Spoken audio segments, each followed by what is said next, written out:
Greetings, everyone. Thank you for joining us today. And we are going to be covering all the topics of events of the week. And I'm glad the connection seems to be slightly better today. It wasn't as bad as the last week's one.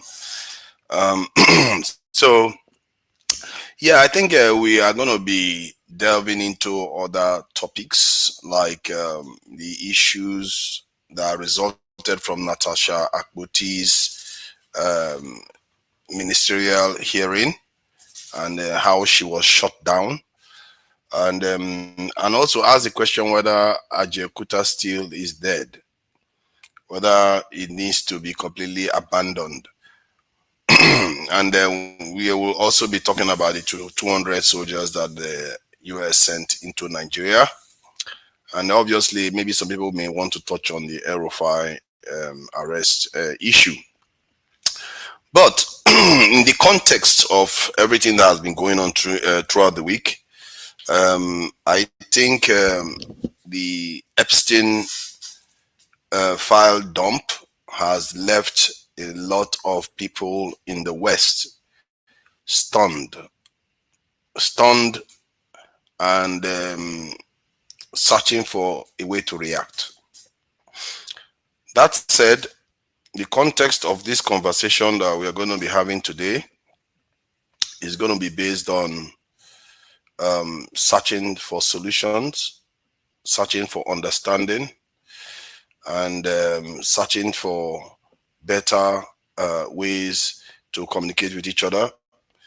And we all know, we all have difference of opinion. There is no need for it to become acrimonious in the sense that we start, becoming quite bitter about things. Because sometimes when we take time to listen to each other, we actually do get better outcomes. And that is important that we try to inculcate such a culture of listening to each other. And I'm going to also talk about the different issues that has been raised by other Africans and other people about the state of Nigeria and Black people generally. There are a lot of people that have said that we are just incapable of organizing ourselves. We don't understand the concept of sacrifice. And specifically in Nigeria, that we are acting like spoiled children in the sense that we hardly sometimes want to walk the right way to get the right outcomes. That I should speed incident it's going to be a while before Nigeria really leaves that one down. But that said, we are going to move on, and like I said, this conversation is not to discriminate against anybody. No religion, no tribe, no race, no ethnicity, no gender. It's all about understanding, and conversation could get heated and people can have different opinions, but should never get to a point whereby we try to hurt each other just for feeling pain or somebody disagreeing with you. People have a right to have their own opinions. All right, so I'm going to start the week off. Today I was supposed to start with the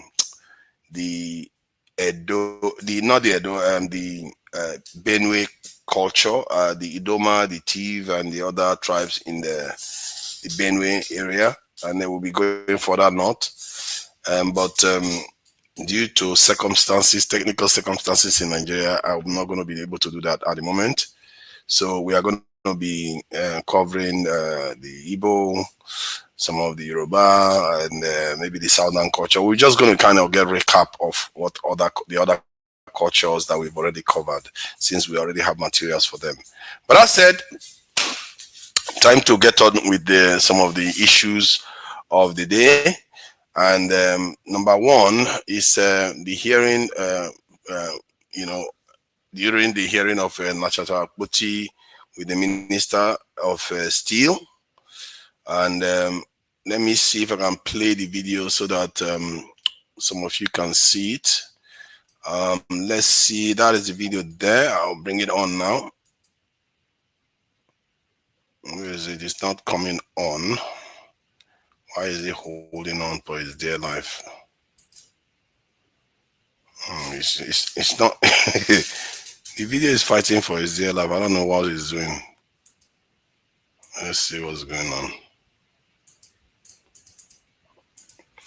It's not being responsive, which is weird. What is this in playing at? Okay. That's really strange.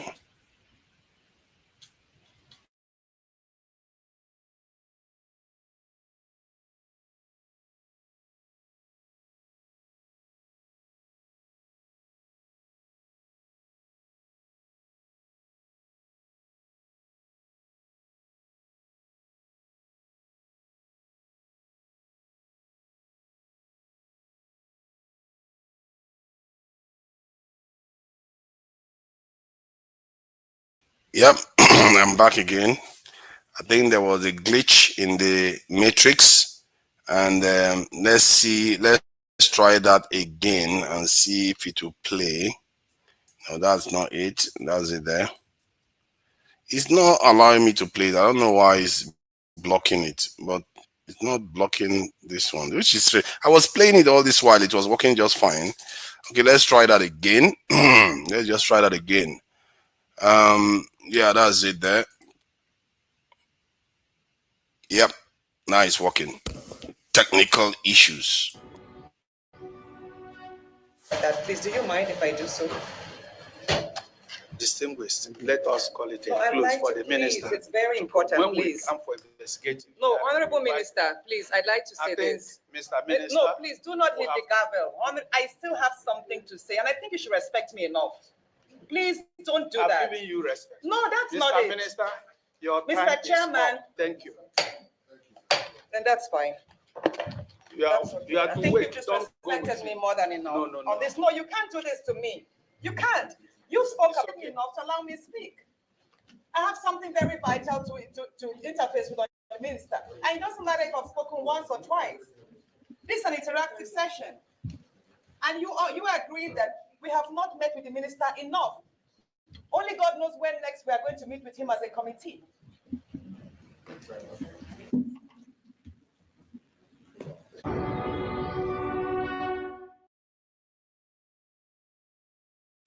That's one of the videos. I'm going to be playing another one of this man. He tends to cover a lot of topics relating to Africans, and I'm going to play him a brief one, then play the cultural, songs of the different parts of Nigeria. Then when the people gather enough, because I'm just waiting for them to build up, and we are going to stick to 3 hours today. So if you want to join, make sure you join early, and let's try to keep our submissions as brief as possible so that we can go through a lot of different topics. You see what I mean? So that way we can cover more ground. All right, so now I'm going to play this guy, and then let's see. I don't know why I'm calling him a guy, really. It's a man that has taken time to do some work, though I disagree with some of his take, but it's all right. That is life. All right. So I'm going to play him now. I don't know why he's not coming on.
the development of Africans from childhood to adulthood and compare it to the experiences of people from Europe, North America, Korea, China, and Japan during the same stages. The challenges faced by Africans are cultural, not inherent. Africans have not developed a comprehensive understanding of the mathematics of setting up societal structures that benefit everyone. Black Africans tend to be self centered. They are often not raised to prioritize selflessness or charitable act for the betterment of their communities, towns, cities, or countries. This cultural backdrop may explain why altruism and philanthropy are less common in Africa. Let's focus on Nigeria as our example. The reality in Nigeria is quite similar to that of Senegal, Kenya, or Angola, despite these countries being thousands of kilometers apart. It's fascinating how alike Black Africans are, which makes it perplexing to me why there is so much animosity between them. A child born in Nigeria is often given a foreign name and is taught that either Jesus or Muhammad is their savior or path to heaven. The parents typically have no plan or understanding of long-term employability, business opportunities, or income stability. They are often indifferent to the political climate, the state of the economy, or whether their environment is suitable for raising children. By the age of 5, the teachings of Jesus or Muhammad become central to that child's worldview. They attend church. So that is the initial presentation of what's that his name again? Bantu. The guy is very, very. I have to give it to him. He comes from a very bold point of view. He's not very apologetic about his opinions or his findings. I think he has a point. But sometimes I think he goes a little bit too far. Bantu City Diaries, that's him. I hope everybody goes and checks him out. He's done some serious work that I think is what this thing, watching and learning from.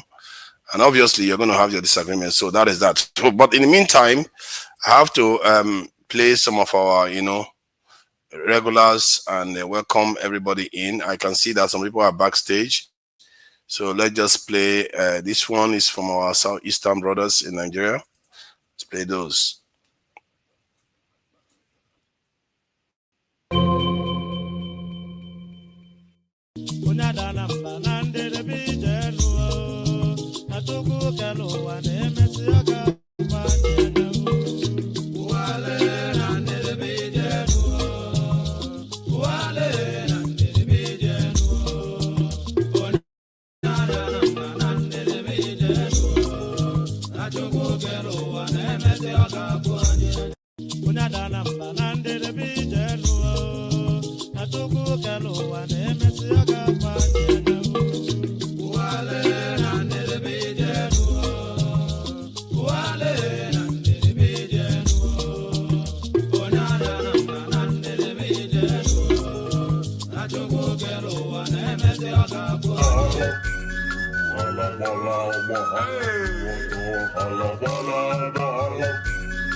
Eluigwe sokwala no, Elijah sokwabia, Gideon sokwabia, Namu Abraham, Isaiah Onyamuma, Tito Putenken sokwabo, Anile sokwa.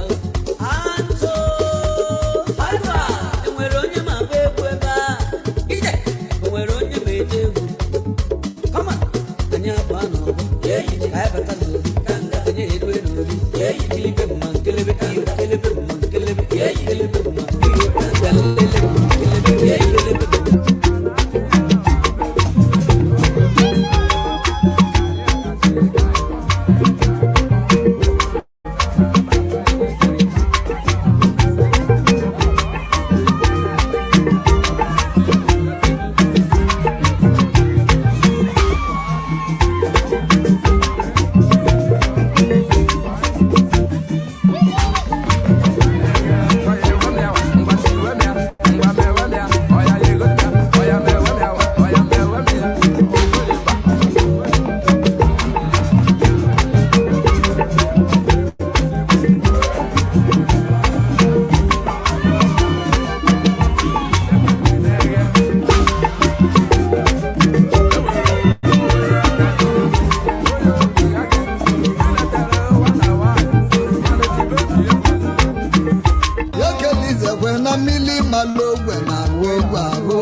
Gentlemen, thank you for joining me today.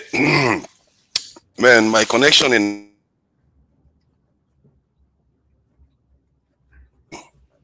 is still very glitchy. Chim, take over. But it has improved. Take over. Leave this guy. Yes, if I drop out, Chim, please, keep it going until I get back in. This guy, okay. Oh my God. Let's see how it goes first. You're moving around everywhere. I don't know what's going on with you. Okay, so the question I want. Can you hear me? Yes, we can hear you, but you keep freezing. You freeze in and out, but we can hear you. This connection is being evil. I can't hear anybody. Go on. You know what, Chim? Ask the question about. Why you go tell Chim the question when you go ask? You see? What question you want make I ask? But Chim, make I say thank you. I say it on comment section. Maybe thank you for actually pushing back to some of not be everything they apply geopolitics. One the guy was talking about women riots. If you ask him waiting happen, how it happen, when it happen, no. But because he hear somebody use them, you don't know why that person use them, you can't repeat them. Like it's so obvious that everything you say, you hear them from another place. So that's why when they push back, you go begin shout. So are you, I hope you're not referring to me, OJ. I hope you're not referring to me. I don't know. Okay, Omori, no. Hey, can we not come here and start That's fighting? fine. I don't want you to talk about me. I won't talk about you. Don't talk about me. Omori, You're not what me. Make I not talk about you today. Na lie. Okay, it's okay. Na So, lie. forefathers, go ahead. You're back. We can So, hear you. You understand? When you push back on what that GD premise is, you know, see as a because EU is talking about you need outside help for a revolution and a riot. Where are the foreigners that help the about women people? Now Chinese people can't help them. I've been in Russia can't help the about women people. Like when people talk, they know they listen to themselves. Like these are events that happen in our lifetime. Nobody say far. When I say my lifetime, it's not far. It's less than 200 years ago. I can talk about what happened in 1776. What happened about my own. So when would they use an example at times? That's why even they pushed Nigeria back there. Do you know why so thing happened? Because understanding why it happened is very important before you know where that person where you hear for why in the talk. Just like the other video that Nigeria play for about that guy talking about Africa. The guy they open his mouth, they talk say African citizen doesn't know how they never figured out how to live in a city in a this. Are you expecting me to believe that kind of foolishness? Like, I mean, now person go tell you your own history. Talking about June 12 day here. You know far. Everybody where they're active in June 12, from the engine room to the charlatan on the street, they're still very much alive. So, Pablo, don't worry. Obviously, you know what? Let's so that we can help forefathers since he's having technical issues. I'm not sure. So we've discussed I'm trying to put together what topics we're discussing so that in case it goes off. Natasha listening because I think he played. Okay. For me, that's the most important thing. Yeah. So in discussing that Natasha thing, I think it would be best if we looked at it from forefathers. Are you back? Yeah, I think I'm back. I'm beginning to think that because of the background, this thing, it was requiring more bandwidth. You know, Nigeria internet, you have to make sure you minimize the that you are bandwidth you're using. How many devices are connected to the internet you are using is also important to check. Reduce if you have more than 2-3 devices connected to that internet, disconnect some. So like if I disconnect some, it tends to work better. Your phone is connected, your laptop is connected, other things are connected. Disconnect some. Focus on the device that you are using, just for you to be stable. Okay, I think it seems to be stable now. It was stable throughout when I was with Dr. Damages. For some weird reason, I came here and everybody was on that one just fine. Okay, the question was about what the point Dexter raised when we played the video of Natasha Akpoti. And he was trying to accuse her of trying to kind of bring Ajeokuta still back online as if it's supposed to be about it. Because the land is there. It's not only about the machines that builds or actually processes the iron ore. It's also about the space. Why go somewhere else to go and build when you can still build it there? You can do away with the Russian older machinery and replace it with a new one. So I don't know why he felt so strongly about it. He made an argument about 30% efficiency, kind of. So I'm not sure what that point is. I hope he comes back and try to justify that claim. So, but from your point of view, you misunderstood him. Do you mind if I just put some context what did he say? What he was saying? Please go ahead. I would like to understand. All right, so Dexter is not saying pushing Ajeokuta is wrong. What he's saying is that first and foremost, Ajeokuta as is right now is outdated. We haven't improved that policy and that plan. We're still running on something that is defective. That's one. Two, he now brought which I have seen in other places, but I'm trying not to because of all this constant ethnic thing. The original site for Ajeokuta was actually somewhere in Anambra State. It was Moritala's government, as an aftermath of the Nigerian Civil War, that decided to move it away from that place and move it to Ajeokuta. Now, because why it was placed in that Anambra place in the first instance is because of the gas reserves that thing was supposed to need. But as with everything that we have done in Nigeria, Nigeria, because of our penchant for ethnicity, penchant for religious things, and we always shoot ourselves on the foot. Now, so what he's saying is that we need to go back to the drawing board. He's not saying, he's supporting the fact that it is wrong to shut the woman down. The woman should actually make her views. However, that project is what he's speaking, that the project in itself is already dead on arrival, that we need to go back and revisit it as is. He will come here and defend himself, but I understand where he's coming from. So, but you said something about gas in the southeast. Why does Ajeokuta still require the gas? In terms of based on where it is, would that not mean that you take it to the south too? The furnace that is needed there needs constant gas to be able to fuel it, and that gas is not sitting in Ajeokuta, and doesn't have enough of it. That's the point he's making.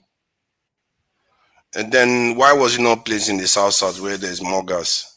I just said that. I said, okay. Are you saying some people played it to put it in the south, other people played them to put it in the north central? Forward is a fact. Ajeokuta was the concept of that steel was supposed to be in Anambra State, not in Ajeokuta, which is in Kogi State today. They moved that thing as a result of the war. After the Igbos fought that war and lost, in quote, the idea was do not reward these people who lost the war by citing this thing there. They moved it to that other place. Okay, but the reason why it was put there, who chose it? Was it not southeastern leader that chose it? Because government. No, you said they moved it. I'm talking about the person that chose that location in the first place. Which location? To build it. The southeast now as a location to build it initially. No, it was. Remember, we were running okay. So, in fairness to Tafawa Balewa's government, but you know that they were back in those days. They were doing coalitions, so they sat down. They know where the truth. Okay, this thing should be cited here, but it was not cited. They didn't build it, and then that civilian government went off, and eventually, by the time the government came around to do it, Murtala Mohammed was in office. To start that project, he now refused and said, "Move that thing out of that place." That's the point Dexter was trying to tell you. Yeah, but you can argue that same project initially was put there because of politics again in Nigeria, or tribalism in Nigeria. Because if you're looking for somewhere there is gas and where it can be exported fastest, if you want to be able to export that steel, you place it in the south where there is gas, there's crude, there's all the energy you need, you have it there. So, but it was placed there again. You see what I mean? Where this thing was supposed to be placed is somewhere in Onitsha. Is Onitsha not close to the south? Is Asaba not south? Why don't you the Kwa? Why don't you the Kwa? Why?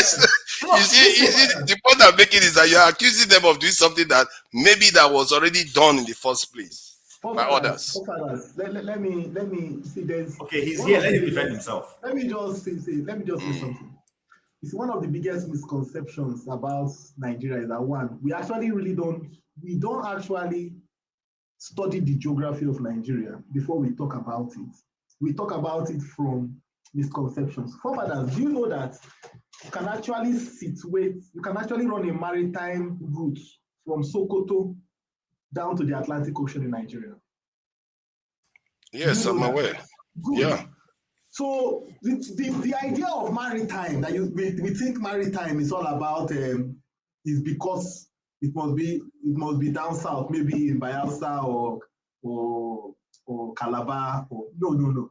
As long as you have a maritime route and you can create a proper draft for ships to pass through. Look, forefathers, Nigeria is missing out on opportunities. People go on cruise. They are in the UK. People go on cruise from the UK to France and pay a lot of money. If you go on a cruise from Lokoja to the Atlantic, it's longer than what you take from UK to France. That's money. So the idea of Ajeokuta was on a show recently. I think sometime last year. Do you know that what you call Indorama today? Where was the original site? Indorama. Do you know in the master plan? You see, the truth about this, it's like when they say, "Are you on the seat of the table? Are you on the table when they are making decisions?" The original site for Indorama, Element Petrochemical, was at their state. Forefathers, before Where was the original boundary for Port Harcourt? You were a Port Harcourt guy. Where is the original boundary for Port Harcourt? I'm not exactly sure, but from what I know of Port Harcourt, by the time you go to presidential and you start heading to mile 3, you begin to leave. When you get to mile 3, you begin to leave Port Harcourt. No, Papa, let me help you. See, if you know Port Harcourt very well, you know LMA Junction. You know LMA Junction. Yes. You know that roundabout there. If you drive forward, as if you are when they say you are going to Aba, you will hit Intel's camp by your left. Okay? By your right, you will hit a hotel owned by Patience Jonathan. If you go less than 1 kilometer forward, there's what they call the former toll gate. That was the original boundary for Port Harcourt. Port Harcourt stopped there. From going over, that was Aba. That was Abia State. The original plan for Indorama was actually based in Abia State. It's politics that moved it out of there. So I'm not saying these things to feel sympathy. Okay? I'm not okay. The place you are talking about, is it after Bori Camp? Is it after Bori Camp? The place you're talking about? Bori Camp is Rumokoro now. That is called Port Harcourt. I'm talking about when you. I thought of element. Okay, then I will agree with you now. If it is further, then I agree with you. The point I'm trying to make here is this. You see, forefathers, there are two things. When you are citing a factory for something, you want to be proximity to raw materials, so you don't have to transfer it too far. Kogi State has raw materials, has iron ore, okay? But like I told you, the iron ore in Nigeria is below 50%, okay? Second thing is the source of running that factory. So you want raw materials, 1. You want the source to run that factory, 2. You want them to be in close proximity. Kogi State and Anambra State are in close proximity. Anambra State has the largest gas reserve in Nigeria. Anambra State has the largest gas reserve in Nigeria. So it was very easy.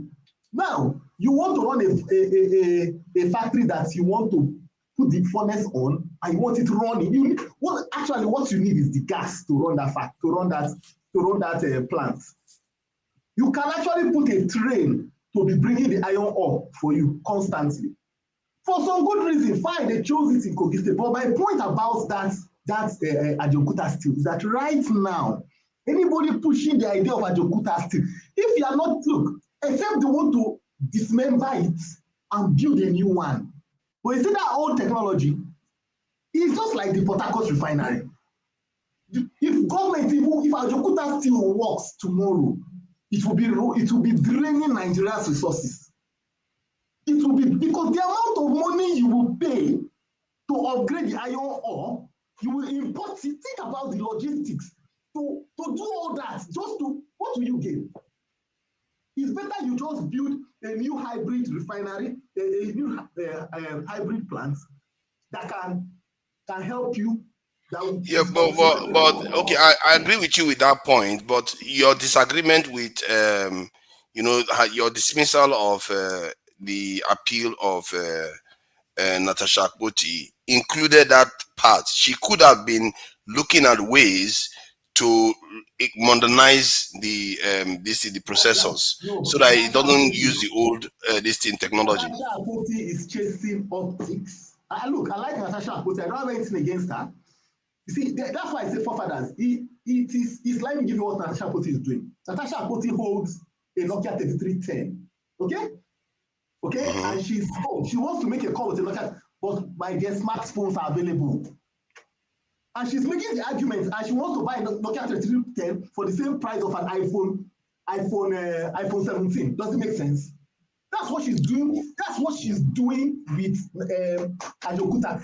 I want to revive it. You want to revive the Nokia 3310. My dear, there is iPhone 17. There is not going to be. Hold on. That is not fair. What you are saying is not fair. She's not saying she wants the old technology.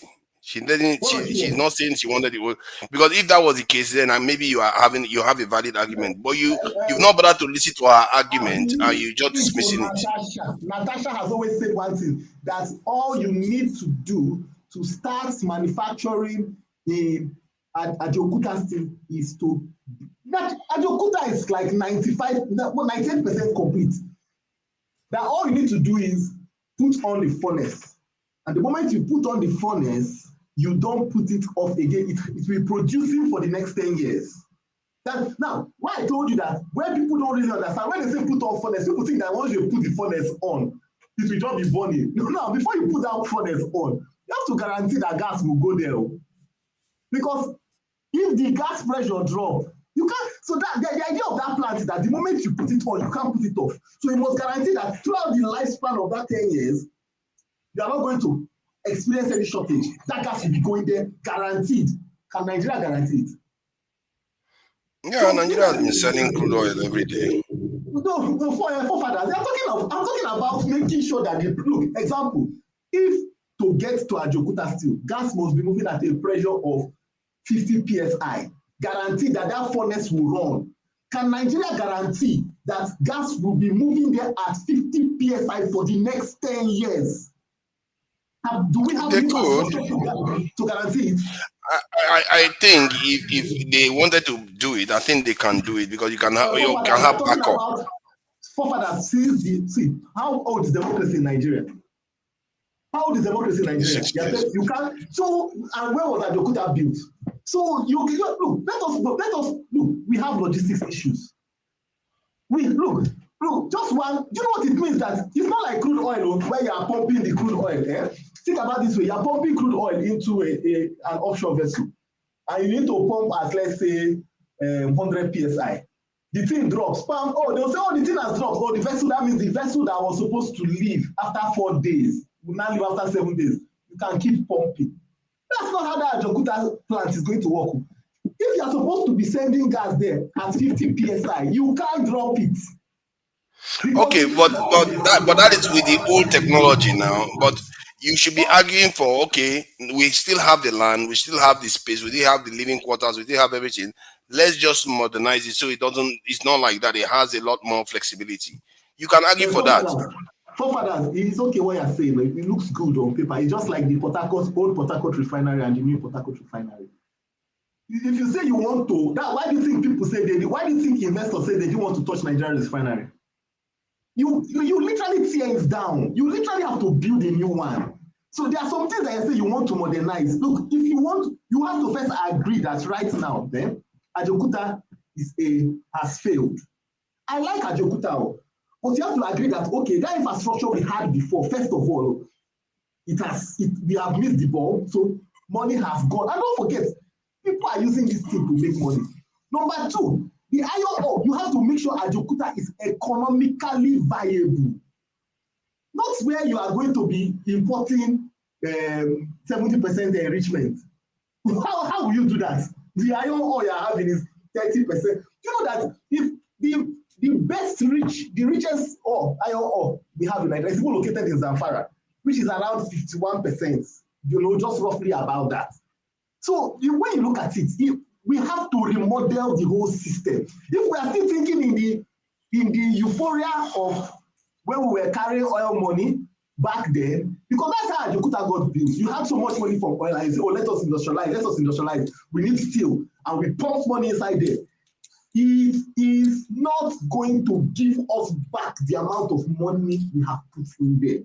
So we have to stop thinking in the 70s, in the 70s and after the war where we just had money from oil and we can just be pumped. We have to now start thinking of wherever we're putting our money inside, it must be profitable. Sorry, Dexter, can I chime in? Yeah, let's bring Chim in because he was the one that started it. That's why I gave him so much time. But please go ahead. Okay, I'm just going to be short so that others can talk. From my village, I didn't see Ajeokuta, so I think I am closer to that place than anybody here.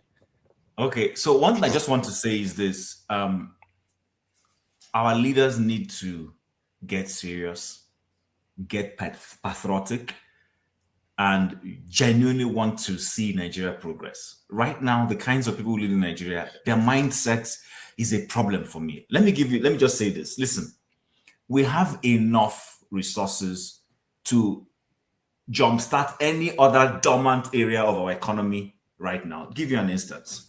Our agricultural sector, the funds coming from it was supposed to be used to jumpstart oil, which we did to an extent.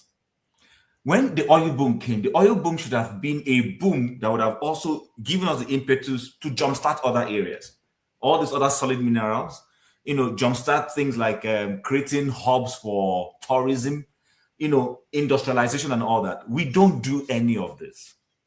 And all of a sudden, when one economic growth declines, we start struggling. If you go to other places where people genuinely are doing things, you will see, let me give you answers with UAE. UAE has oil. Abu Dhabi is where the oil is. The Abu Dhabi part of UAE used their progress to fund the what you now see today in Dubai. It was oil money that they used to build Dubai, injected into their building infrastructure that they now sell to the whole world. People come buy properties in Dubai, but it was money from oil sector in Abu Dhabi. This is how you complement each sector of your economy, every part. We haven't done that. What we have is leaders who think, in the Yakubu Gowon perspective, Nigeria's problem is not money, is how to spend it. This mindset about just spend without using it to jumpstart necessary things needs to stop. This Ajeokuta, if we are serious, we can use oil windfall, if we still have it, to correct it. But the leaders are not thinking that way. It's a problem. And so for me, there are a lot of subsectors of Nigeria's economy that are just sitting dormantly. Look at this so-called precious metals that Dele Alaka is sitting on. I don't know what that man is doing there. I'm not going to blame 100% people before him. What did they do? What we're doing is that particular sector of the economy is being illegally mined. It's not being mined for national interest. Tell me, what is the contribution of that sector to the GDP generally? In something that we can tackle. It's not this that Chinese are coming in and freighting away for free. So I think, in summary, our leaders need to wake up. We don't have people who are sitting down and looking at the larger picture. They don't have a bird's eye view of how to move Nigeria. People just have some myopic perspective of, let's just pinch here and pinch there. There's so many things we are leaving dormant. So what I think is, when it comes back to Ajeokuta, I just think my limited knowledge, which I will admit, I haven't followed so much about Ajeokuta. I just think something is wrong with that particular part of our economy. They need to sit down and correct it. If it's not, it will just become a perpetual drainage on our economy. We keep injecting funds and we're not seeing the results. Yeah, see, and I just checked the purity of the reserves of iron ore in Kogi. But Dexter, if I had told you that they had higher purity and also vastly more reserve of gas, of iron ore, would that change your opinion about the situation? So they have vastly more iron ore and 48%, 47% purity. You're looking at the upper limit. Your forefathers, stop looking at the upper limit. They always give you a range. The minimum limit is 60. The minimum limit is 36. Good. And yes, for the one in Anambra is showing 21 to 64% purity. If you listen to my argument was not that it was in Anambra because of the iron ore there. First of all, the iron ore in Nigeria is, whether anywhere it is, you have to enrich it. So even before you say you want to progress in that thing, you have to really do a value engineering to make sure you're getting value out of it. But the way I look at it, don't be looking at the upper limit. Because when they tell you 36 to 48, the 48% might actually be 2% of the ore. Okay. Yeah, but hold on. No, let me, because I also checked based on reserve quantity. The 1,159 million tons, which is billion tons, is 47.6% purity, and it's about 200 million tons that is 36% purity. So the vastly more, it has higher purity than the other ones. That's why I actually checked for the reserve this quantity. That said, like I said, we are all in agreement that maybe they should modernize it, because instead of wasting all that land, and maybe they should sell it too. Not maybe. The government is not. Nigeria has proven that they cannot run anything. They should just sell it to a private listing. Dangote was thinking about it. Within 2 weeks, he changed his mind very quickly. I don't know whether somebody had told him you are stretching your hands too far or whatever, they threatened him. I don't know. He just backed off quickly. He's not going to touch it anymore. The Nigerian government wants to sell it. Yes. Greetings, everyone. Sorry, I'm just, you hit a point when you said that the Nigerian government is not proficient in running ventures like this, and I think that is a critical point, because if you look at Delta Steel, Alaja, look at Ajeokuta, look at Oshobo Steel Rolling Mill, it's all the same story. If you go and check now, you find out that some of them, are almost moribund. So the point is that for projects like this, the plan, the projection is good, the vision is good, the planning is good, what it intends to do for Nigeria is good. But at some point, these things become political, and that's what kills this whole noble project. I think that if you look at, apart from the steel industry, if you look at, there's politics inciting, there's politics in terms of the technocrats that you need to drive, these projects efficiently. And then, of course, there's corruption even in the funds that is released, and then sometimes you have politics in technical partners who, associate with you to be able to, get this project on stream.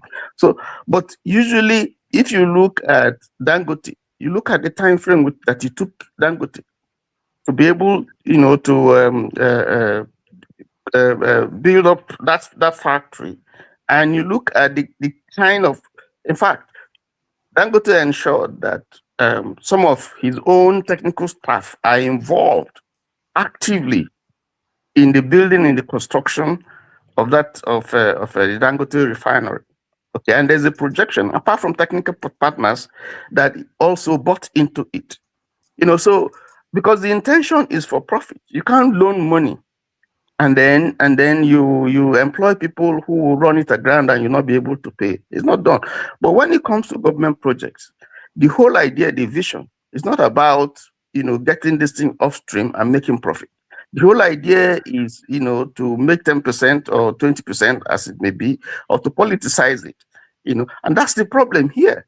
It's not, and this Ajeokuta thing has been on there for years. And all the money is you want to sit down and say, how much have you put into Ajeokuta still, and how much have you realized in this project? Up till today, the same issue that we're still talking about. These things are not producing steel.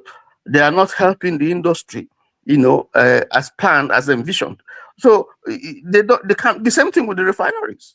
So it's the same thing. And I don't think it was also fair to kind of malign Natasha that she's just chasing, camera or something like that, because I don't mind if you are chasing camera to do the right thing. You should be on camera if you're doing the right thing, really. You want the people to be chasing the camera. No, I don't know. I'm not. I was the one that put that thing when we're doing ranting. I spoke about the behavior of our leaders and the political class. The way they speak and the way they trash out issues and so on and so forth.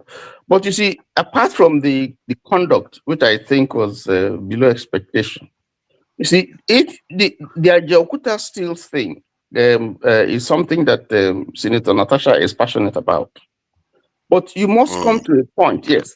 You must come to a point where we need, it's not only where she is pursuing it, the one in my state, nobody is pursuing it. Delta still, if Paul is will tell you the whole place is overgrown with weeds and so on and so forth. I don't know the condition of Oshobo still rolling in, but I know it's not rolling out still, So, but the point is that she's been passionate about it. But my worry is, how much have we put into this project? And what is the benefit? Cost benefit analysis, if you do it, to the nation, it's zero. We just be putting money. We're not getting anything from it. We're still importing steel from Ukraine and from It's not zero actually, it's negative. Yeah. You know, So what's the negative, point? So zero is a compliment.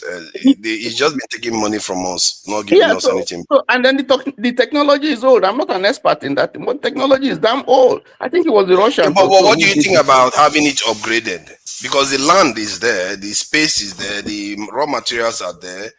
If Nigeria is to get back on its feet, sooner or later we will need to build a steel plant. It might as well be in the same location, just replace the old technology with the new ones. Is that not viable? Sell it to somebody that can do the job. Definitely not the Nigerian government. Well, forefathers, let me tell you what is happening in Nigeria. The extent of corruption is so deep. You see, the rail lines, for instance, that we applaud, and the kind of coaches that they bring up, these are coaches that some of them they've been thrown away, that they are no longer being used. Modern technology now doesn't require such elaborate edifice. It's based on high-tech technology that doesn't require some of this old. How do I put it? You see, there are technologies that. Okay, let me give you an example. Let me give you an example. For some years, I was into electronic security. I had a company I was running. I was, when this whole thing about Boko Haram started, my company was one of those that started investing, supplying and installing remotely controlled explosive detectors to protect VIPs. I was protecting governors, I was protecting VIPs and companies against remotely triggered IEDs, because it was becoming rampant. You can use the phone, you can use any remotely controlled device and trigger a bomb. Unlike what it was, when it was hardwire, that doesn't exist. Now, so if you look what is happening, if you look at the hardwire thing, if you had that system, okay, you had the hardwire device where you have to lay cables from one point to the other, between the transmitter, the remote, the transmitter and the explosive itself. It's difficult, they will get you. And then, of course, it's going to be exposed, So you don't want to do that, because now modern technology makes it, eliminates the wiring process, where through wireless systems, using any kind of backbone, satellite, you can use various types of this thing to transmit the signal. So then you can detonate it within a particular range. Now, there's no way you can upgrade the electrical one that you were using before to do the same work that the modern one that that is non-wired is doing. You can't. The technology is different. So how are you going to upgrade it? It's not possible. That is done. By removing, no. My point is that Ajeokuta still is more than the machinery, that the furnace. You can remove all the furnace part of it, the structures, the main buildings, the quarters and different areas. You can still maintain them, but just replace the engine. Like in your own case and your analogy, if somebody is using cable system, you can remove all the cable. Is that how you're going to argue with everybody today? Other people are waiting. Is that how you're going to argue with every panelist? Let them have their submission so they can go around. The mistake that was made is that not everybody. We are trying to get to somewhere. You see, I know you came to vent. Yeah, I think my network is not okay. I don't know if you can give me 2 minutes so that I will just leave, please. 1 minute or two will be okay for me. Just one more thing. The mistake that was made is that the research, your R1D, which is supposed to be up and running, is supposed to be a principal actor in the design and everything about this project. If you had them on ground, then some of the problems that we're dealing with will not happen. You have project development is this moribund.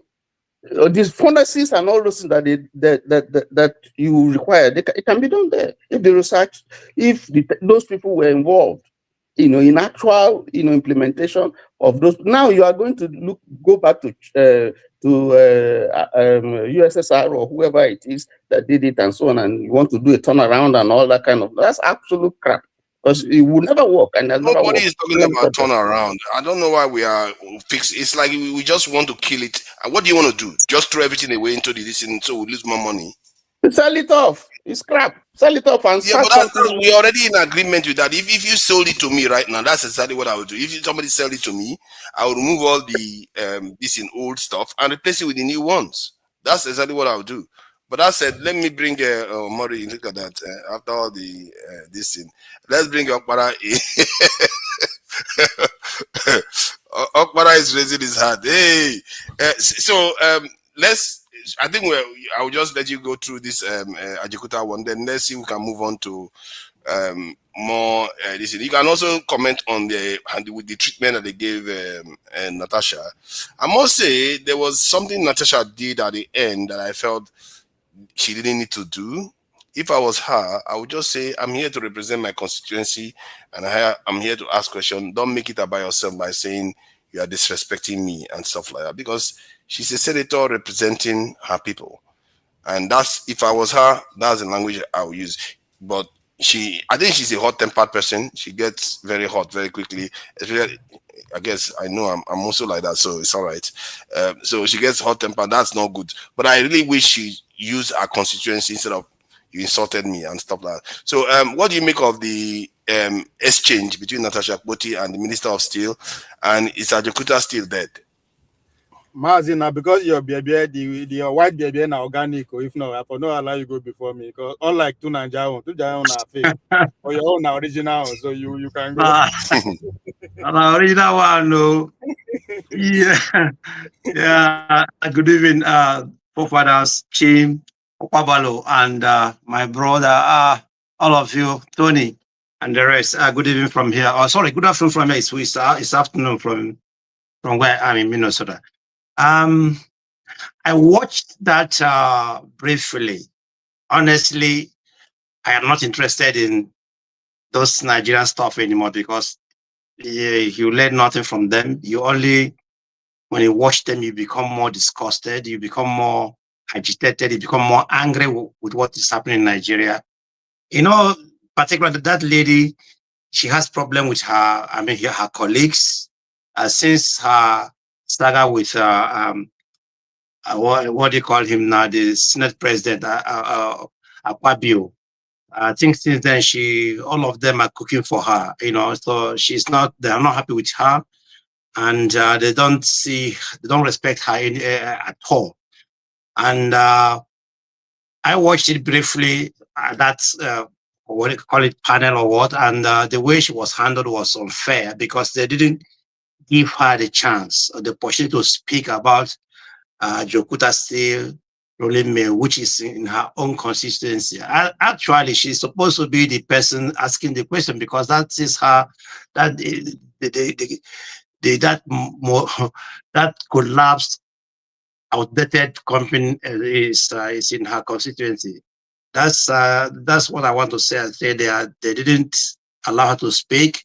They disrespected her, and Nigerian men, when they see a woman who is more educated than them, who is more intelligent than them, they feel intimidated. That is typical Nigerian politicians. They can't have it.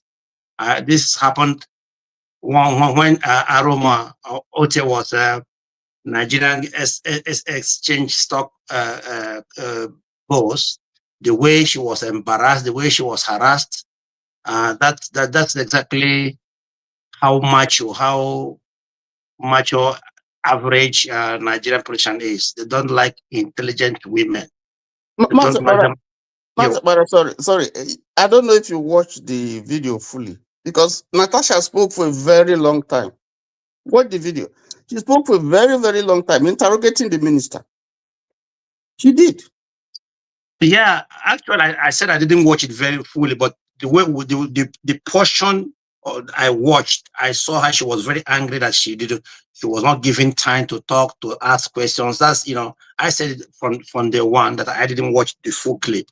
It is the press that is causing this nonsense because if you watch the video, she really drilled the minister. She did, and that's why I don't think she is saying that she wasn't allowed to talk. I think she alluded to it even in her statement that that this is an interactive session that she is supposed to be able to question him, and she did beg the guy to wait just to ask one question, but the guy refused. Exactly. So exactly, and when the chairman of the committee was, she begged him, and he said no, and that's what escalated the whole thing. But I mean, what I know that is that this lady has problem with her colleagues. They don't like her, and she doesn't like them. So that's my own opinion. And coming to this Ajeokuta still rolling mill. Forefathers, what does anything work in Nigeria? Mostly, I mean, a public company or public, institution. Which one works? So spending money trying to revive it, for me, it is a waste of time. It is a waste of resources. My own suggestion is that they should sell it to a private, company or a private person, and their hands off that place, because putting more money there is like putting more money in. Some people have said it here too. Putting more money on what they call all the refineries in Kaduna, in One, and Warri. It doesn't make any sense. It doesn't bring anything. This thing is not viable. Those things are not viable. Government cannot operate those things because government is too corrupt. The whole thing that kill those things are corruption. Remove corruption from those things, they work. Because in other countries, governments have working companies, running companies, and they are working efficiently. Look at Brazil, look at Saudi Arabia, look at Malaysia, all of Indonesia. They have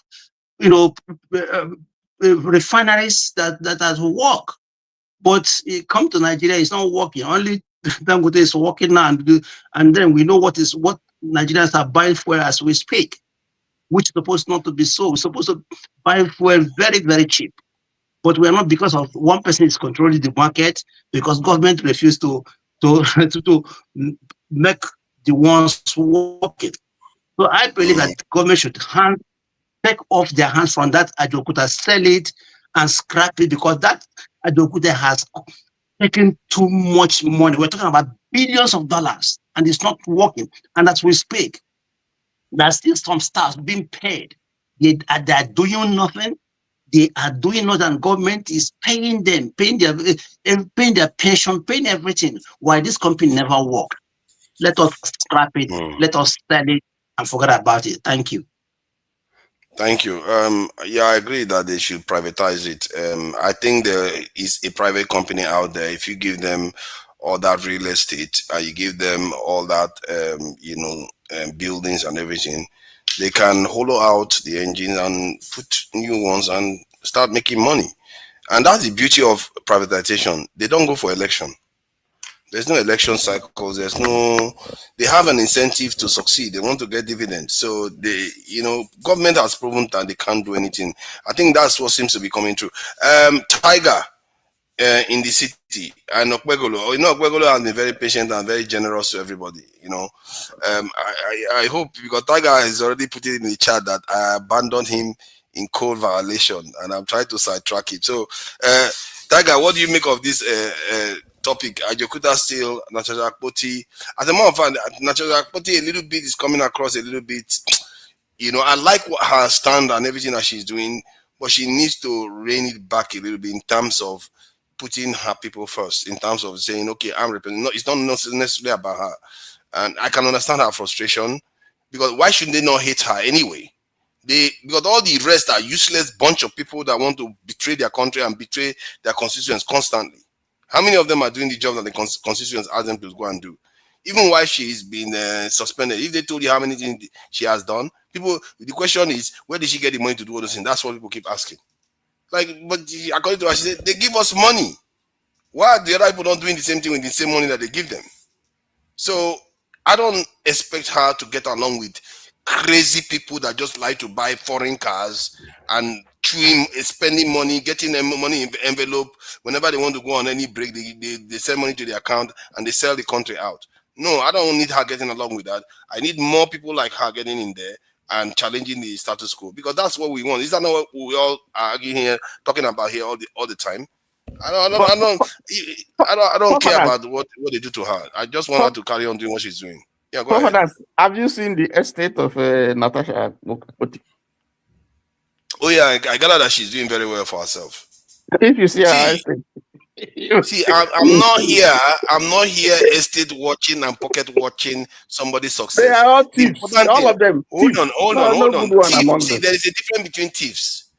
Thief that decides to rob you dry is different from the one that's decided to leave you with a few things. This one, that she is doing better than the others. She's not ignoring her constituents. She's not stealing the money that they give them in the Senate. She's trying to represent the people. She's let's put it this way, she has a higher standard of delivery. Why would you not elevate that one? You want to elevate the useless ones that go there and forget that people? That's what I mean by Nigeria don't have heroes. Because all the ones we have, we keep saying, oh, they are not perfect. You are not expecting to be perfect. But until somebody better than her shows up, you have to hold her up so that we produce more like that. That's how I see it. I don't see anything wrong with what she's doing. The only criticism is, okay, in this last incident, maybe she should have made it more about her people. And from what you said, Tony, she has already had her say, so it's not the end of the world from that point of view. But I do like the fact that she's bringing that issue up. Let me just share one link. So one link about Nigeria in terms of nuclear. I thought you said I should talk. Then you go on ranting.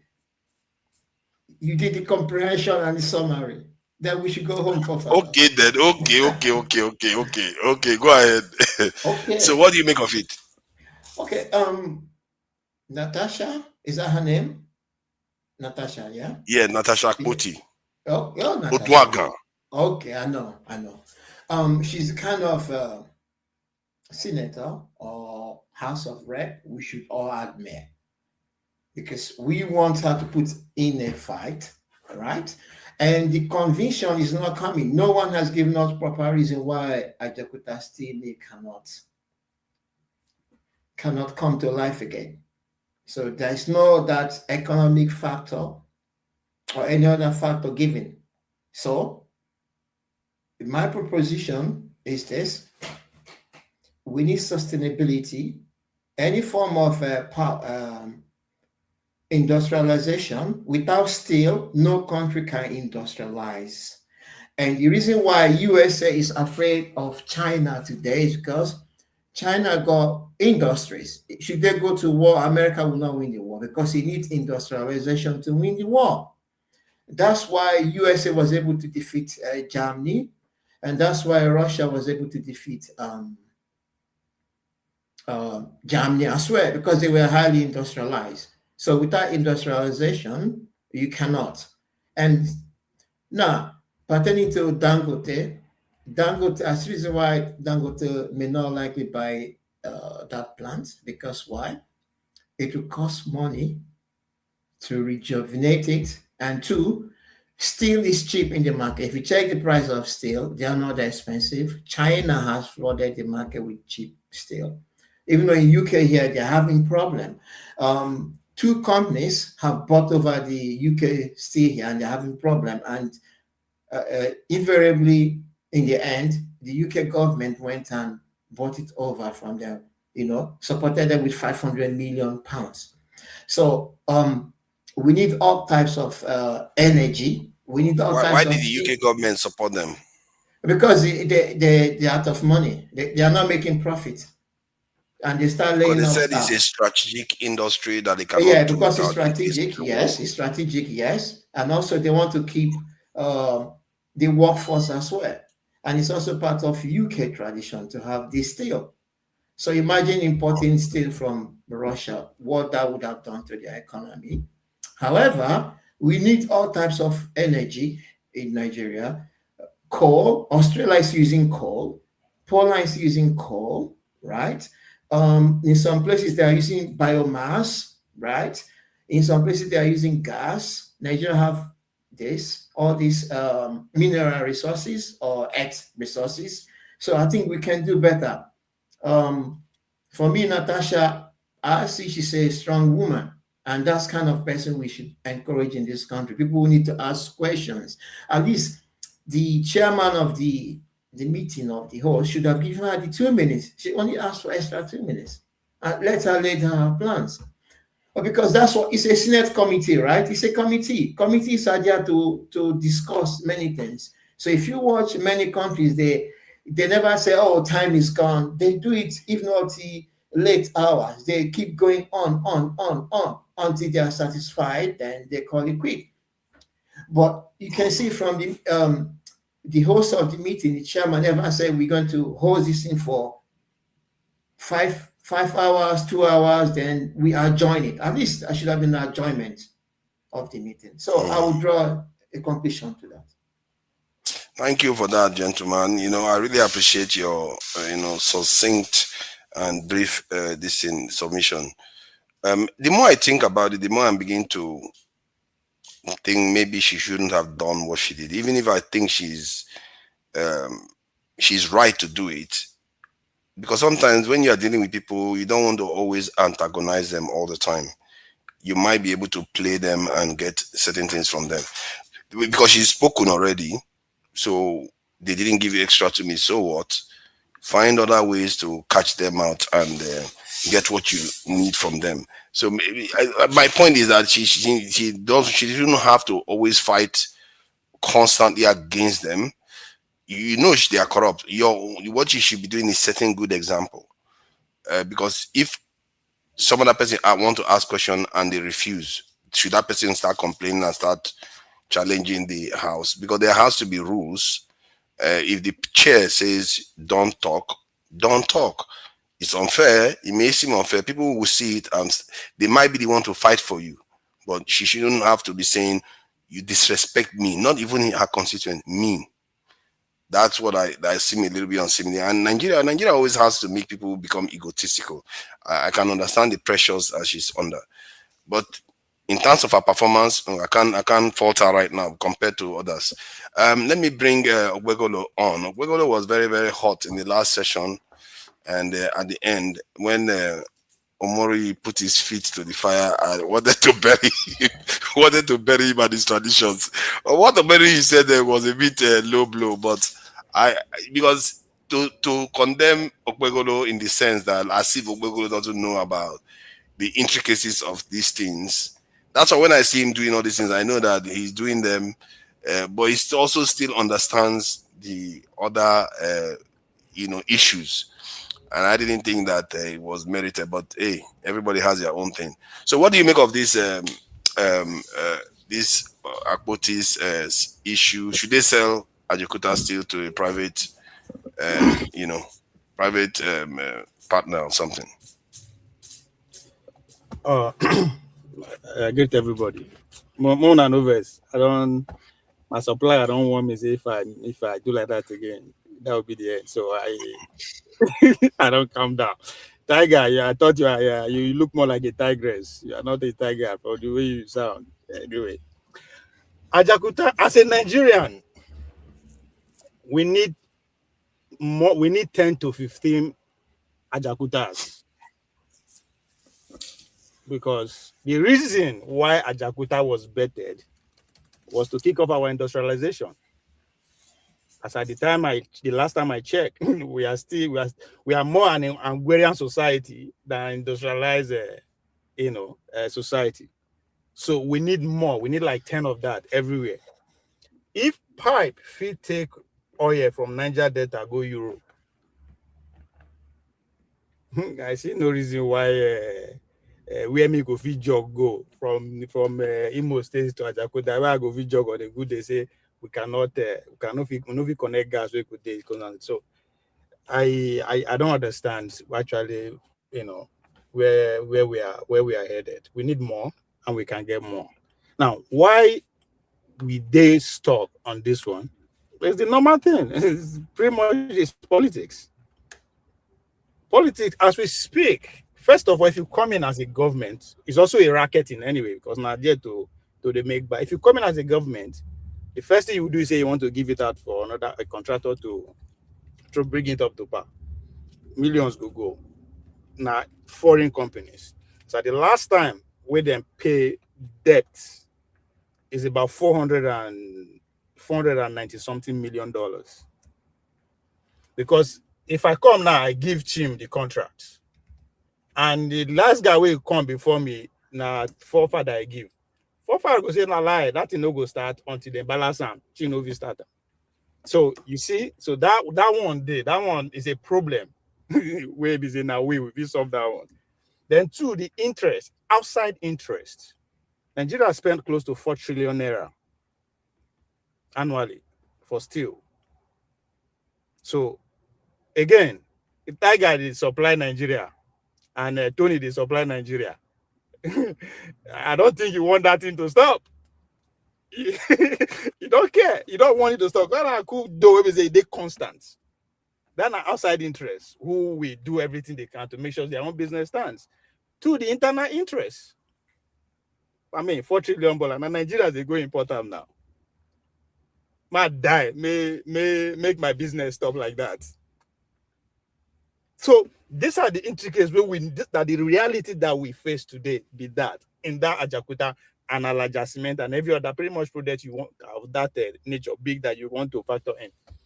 So now, because all these things they feel happen because of the way we run our election, right? We credit Tasha for being a billionaire. That's why she they do it she they do. But again, we don't sit down and think, how many billionaires in Nigeria? Does that mean that's it? What am I trying to say here? When our current four republic is done, they reach almost 25 to 30 years, don't mature. What do I mean? When Obasanjo come, people will bear me witness. 1999, they go beg people to go and contest. They will go big companies, director, resign, come and contest for position, come and take those position. Them Jerry Ganas, they are all lecturers. That was what happened at that time.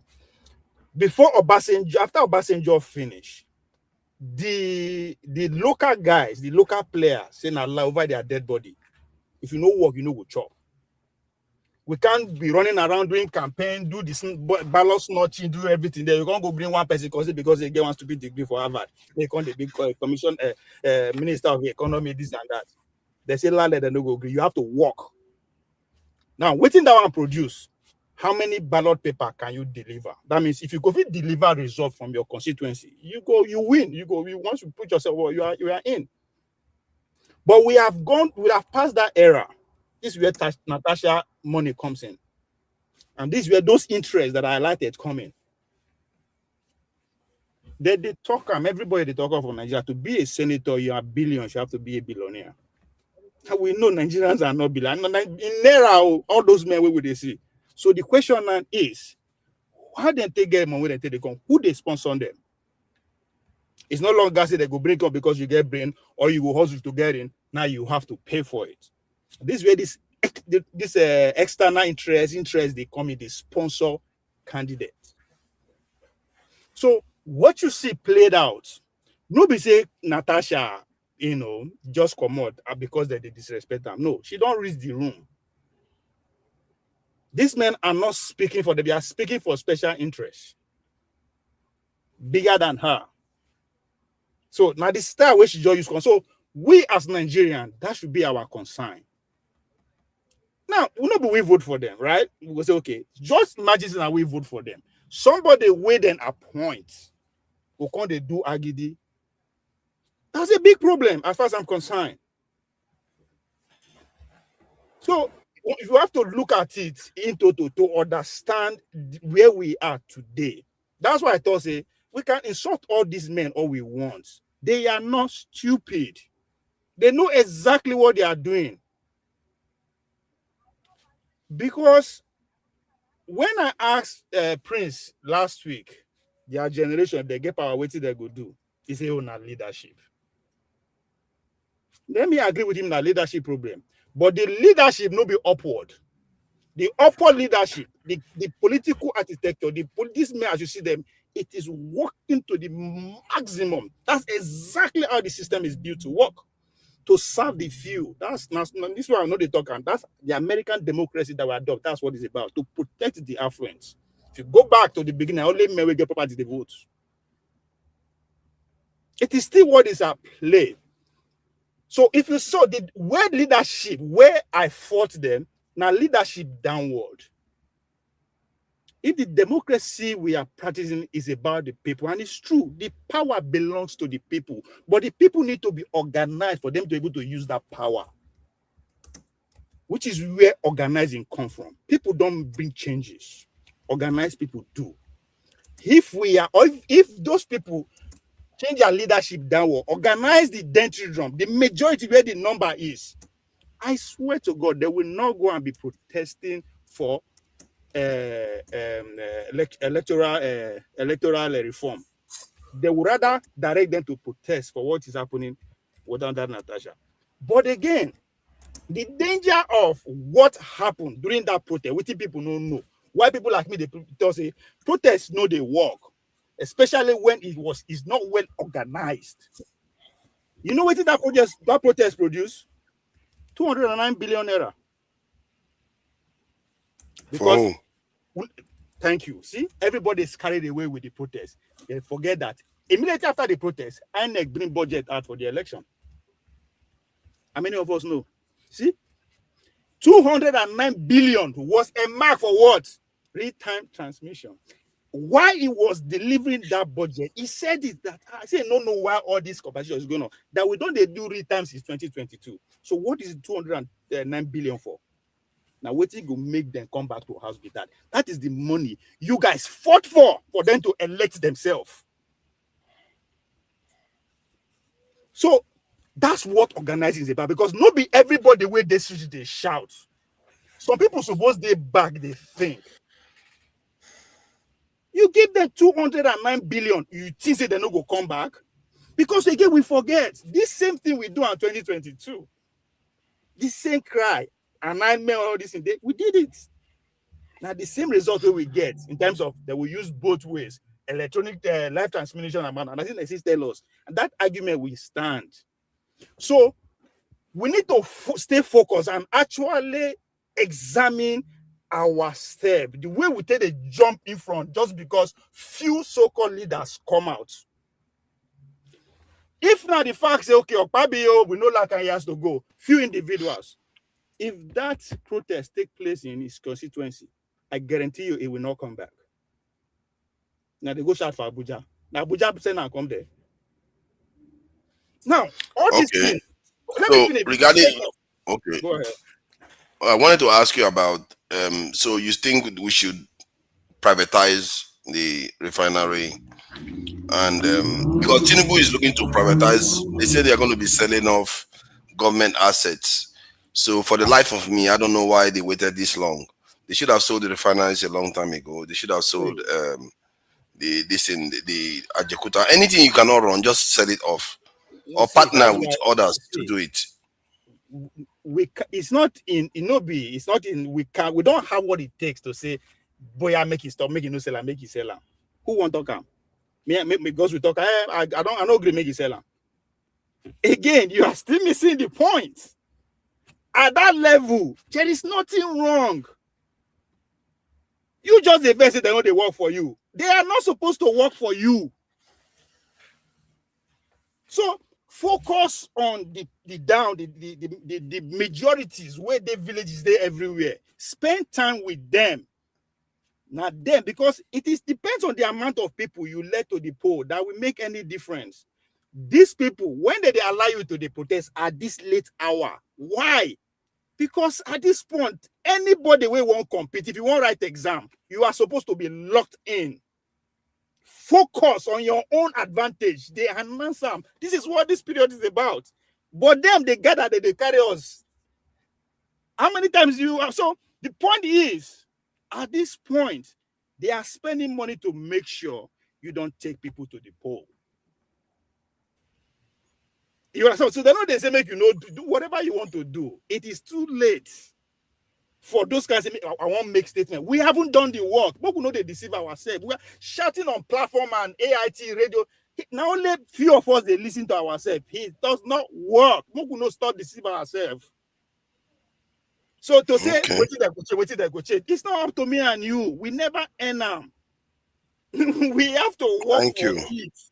it. Let's bring Go ahead, sorry. Let me bring this guy in so that they don't get across. You know, they are listening to it politely. You know, they didn't want to say anything, I'm sure. Although Uzo, you know, he's changed his name again. It's because he has met you in the US. That's why he's just being polite. He would have said something. So, what do you make of this treatment of Natasha Akpoti? Let's try to keep it brief so that we can go to other topics. What do you make of this Natasha Akpoti and the Ajeokuta? Should they sell it off? Because everybody seems to be saying they should sell it off. The one they sold before, why is the money? You want to sell it off? Or the one Atiku sold, why is the money? As if the first say you are hearing sell off. Hold on. That's a very good question. You know, because that question is asked there. Because while I was saying they should just sell it off, I have to be careful because in the UK, I remember the minister here, Chancellor Gordon Brown, sold the UK gold. And when he sold it, people he sold it to, within months or years, the value of gold went up. So he sold the gold at a low price. So government people, they are very, very cunning. They could use this as another way to make money. They go and sell our the plants off cheap, and then some other people just use raking money and just go and flog it away. They will just make billions of this naira, or maybe even millions of dollars out of it. So we have to be careful. Even when you say they should sell it, sure they should privatize it, and you have to make sure the people you sell it to don't go and sell it off and just cannibalize it and do whatever they like with it. Because some of them will just extract the wealth out of it and leave the husk for us. So we have to be careful about that. Sorry about that. So when you are talking about selling, when they say we are hearing about this selling, all right, selling. So Atiku sold everything. What was left? It's only a Papa Wolf and the Nigerian Port that was left for him to sell. All right, you almost sold all the refineries. Where is the money here? So you can't. Let's just say, okay, you want to privatize it. Tinubu give it to his son. A farmer on the street have no say about how it's going to be run. Natasha Akpoti coming there to to bring it up. What to him is what they call underground attack. They know he's going to bring it up because remember during time of his suspension, this is one of the things he was heading to, but they can't allow him to do because when that place is being repaired, Nigeria will be the government will start giving account. But right now it's not repaired. They also pay staff there. If I'm correct, they pay staff for someone that's not producing, for zero production. They pay staff for it. That Nigeria will belongs to. So I don't see any benefit of it right now because most of the steel companies have all left Nigeria already. I remember early 80s, 90s, we had only steel companies that produce, not that for final processing. They all left. So I don't know, what they're going to do. For me, I will say they just scrap the whole thing there. They scrap it. No need of putting money to it. Scrap it and rebuild from scratch. Scrap it and rebuild from scratch. If they are putting billions, they know they're putting billions to rebuild from scratch. There's no need of repairing the one there. Are you saying the government should rebuild from scratch? Yeah, they should rebuild from scratch. That's what they can do. They can't repair that place. You trust the Nigerian government to rebuild from scratch. To build a steel company. You trust the Nigerian government? It's better building from scratch than repairing that. For them to repair that one now, it's going to cost double for them to build from scratch. No, I agree with you on that one. No, I agree with you on that. But you believing that, because nobody has ever said that here so far, that the Nigerian government should get rid of that one and build another one. What makes you think they are not going to repeat the same drama? So, that's my own suggestion. Drama always be. There will always be that drama. But my own suggestion is to rebuild from scratch. If as you said, they should repair it or do that, it's going to cost Nigeria a lot. than building from scratch. Most of the people in government to like to repair it because I know how it is. If I want to repair, I make more money in repairing than starting afresh. I make more money. For me, for Nigerian citizen, they should tell them to rebuild from scratch. You take them 5 years, 10 years, and build a new one and scrap out that one. I don't think there's anything on that old one that's going to work with the modern technology right now. Except the building. The building still cannot even stand some things on it. I don't think it's going to work there. So my point is that rebuild from scratch will be their best bet. Repairing will cost a lot. Privatizing it will cost a lot. They'll sell it to their brother. It still costs Nigeria. Nothing. Let it also start afresh and rebuild from scratch.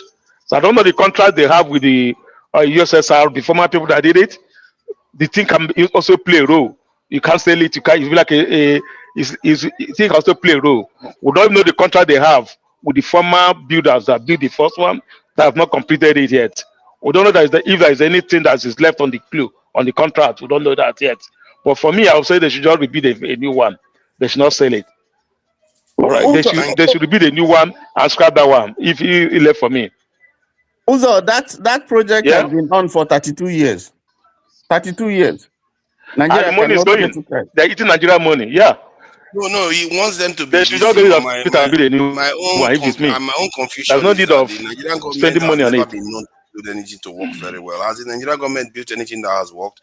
Is there anything the Nigerian government has built that we know is working very well? Does anyone know? So why give them chance? Just sell it to private. Nigerian government should not build anything anymore. The one they sold, where are the money? What do they sold in Lagos? Where is the money? Although they do build bridges. All the one they sold. Where is the meeting? Where is the money? You see what annoys me? This man came into office and decided that, you know what, this one, and he is supposed to be minister, Nigeria power minister. He's the one that rejected Nigeria becoming going nuclear, power generation. And look at Nigeria again; they are having conversation again. This is the nonsense they do every time. They dance stupid dance. This is if you check Ajeokuta again, you're going to see the same thing. This has been going on for the last 25 years. They'll say, oh, they want to do this. But nothing ever happens. But the same thing Egypt did, just like the way now they say Nigeria among potential beneficiaries as AU signs nuclear energy MOU with OECD. These same people went to Russia. These same African leaders, they went to Russia for Russia-Africa summit, and many of them came back saying they're going to build nuclear power plant. The only African country that has done that or that is doing that right now is Egypt. Only Egypt. African leaders, Nigerians, they go there, they don't do anything. They just talk. They are incapable of doing anything. I'm beginning to think that it's only private people that can do it. So to Nigeria, as I know how intelligent you are. So you think that the West will allow Nigeria that is half run by a terrorist to have a power plant? You think so? Oh yeah. They can allow Nigeria to have a mega power plant. Iran had it now. You think so? It's going to be possible. You know what power plant can do? You know what that can do? You can't. So if that don't have a security, Nigeria don't have a security right now. They are nothing is working. If they allow them to have a power plant and put things in danger, it's not going to. Man, it's going to be like it's going to be difficult. It's going to be difficult. It's none of their business anyway. Let's leave about the power plant or building the building. Yeah, I know it's going to be our business. So let's first of all, everybody here to stay here. Let's first of all fix Nigeria. Let's fix the Nigeria we deserve. Fix the Nigeria. Everything is possible. Fixing Nigeria go hard though. I think the more approach may be good, or a very, very nasty penalty approach may be good for Nigerians, because Nigeria, the culture I see on the ground in Nigeria is a culture of decadence where nobody wants to take responsibility for anything. They drop rubbish anywhere. The other day, I was on a ride, before I got from just a short distance, I saw 3 people whipping out their this and just start urinating in public. In this is not a federal capital territory. It's like, what kind of? It's like the people you really need war against discipline kind of measures to change the culture we have on the ground. And if you really want to change Nigeria, that's where you start from. Because if you are used to making sure things are done right, you are more likely to behave properly when they ask you to do something for the state. Because right now, I don't see that happen. That's why we can't build anything. The federal government can't build anything that works. Apart from bridges, they are not the one that even build it. It's private people that build it for them. You saw what I related with. You saw it. You saw it. Somebody will get a medical condition. Somebody will get medical condition. We need to empty his bladder. Where you want me to? Where do you want it to be? You want to start making excuses now? You want to start making excuses?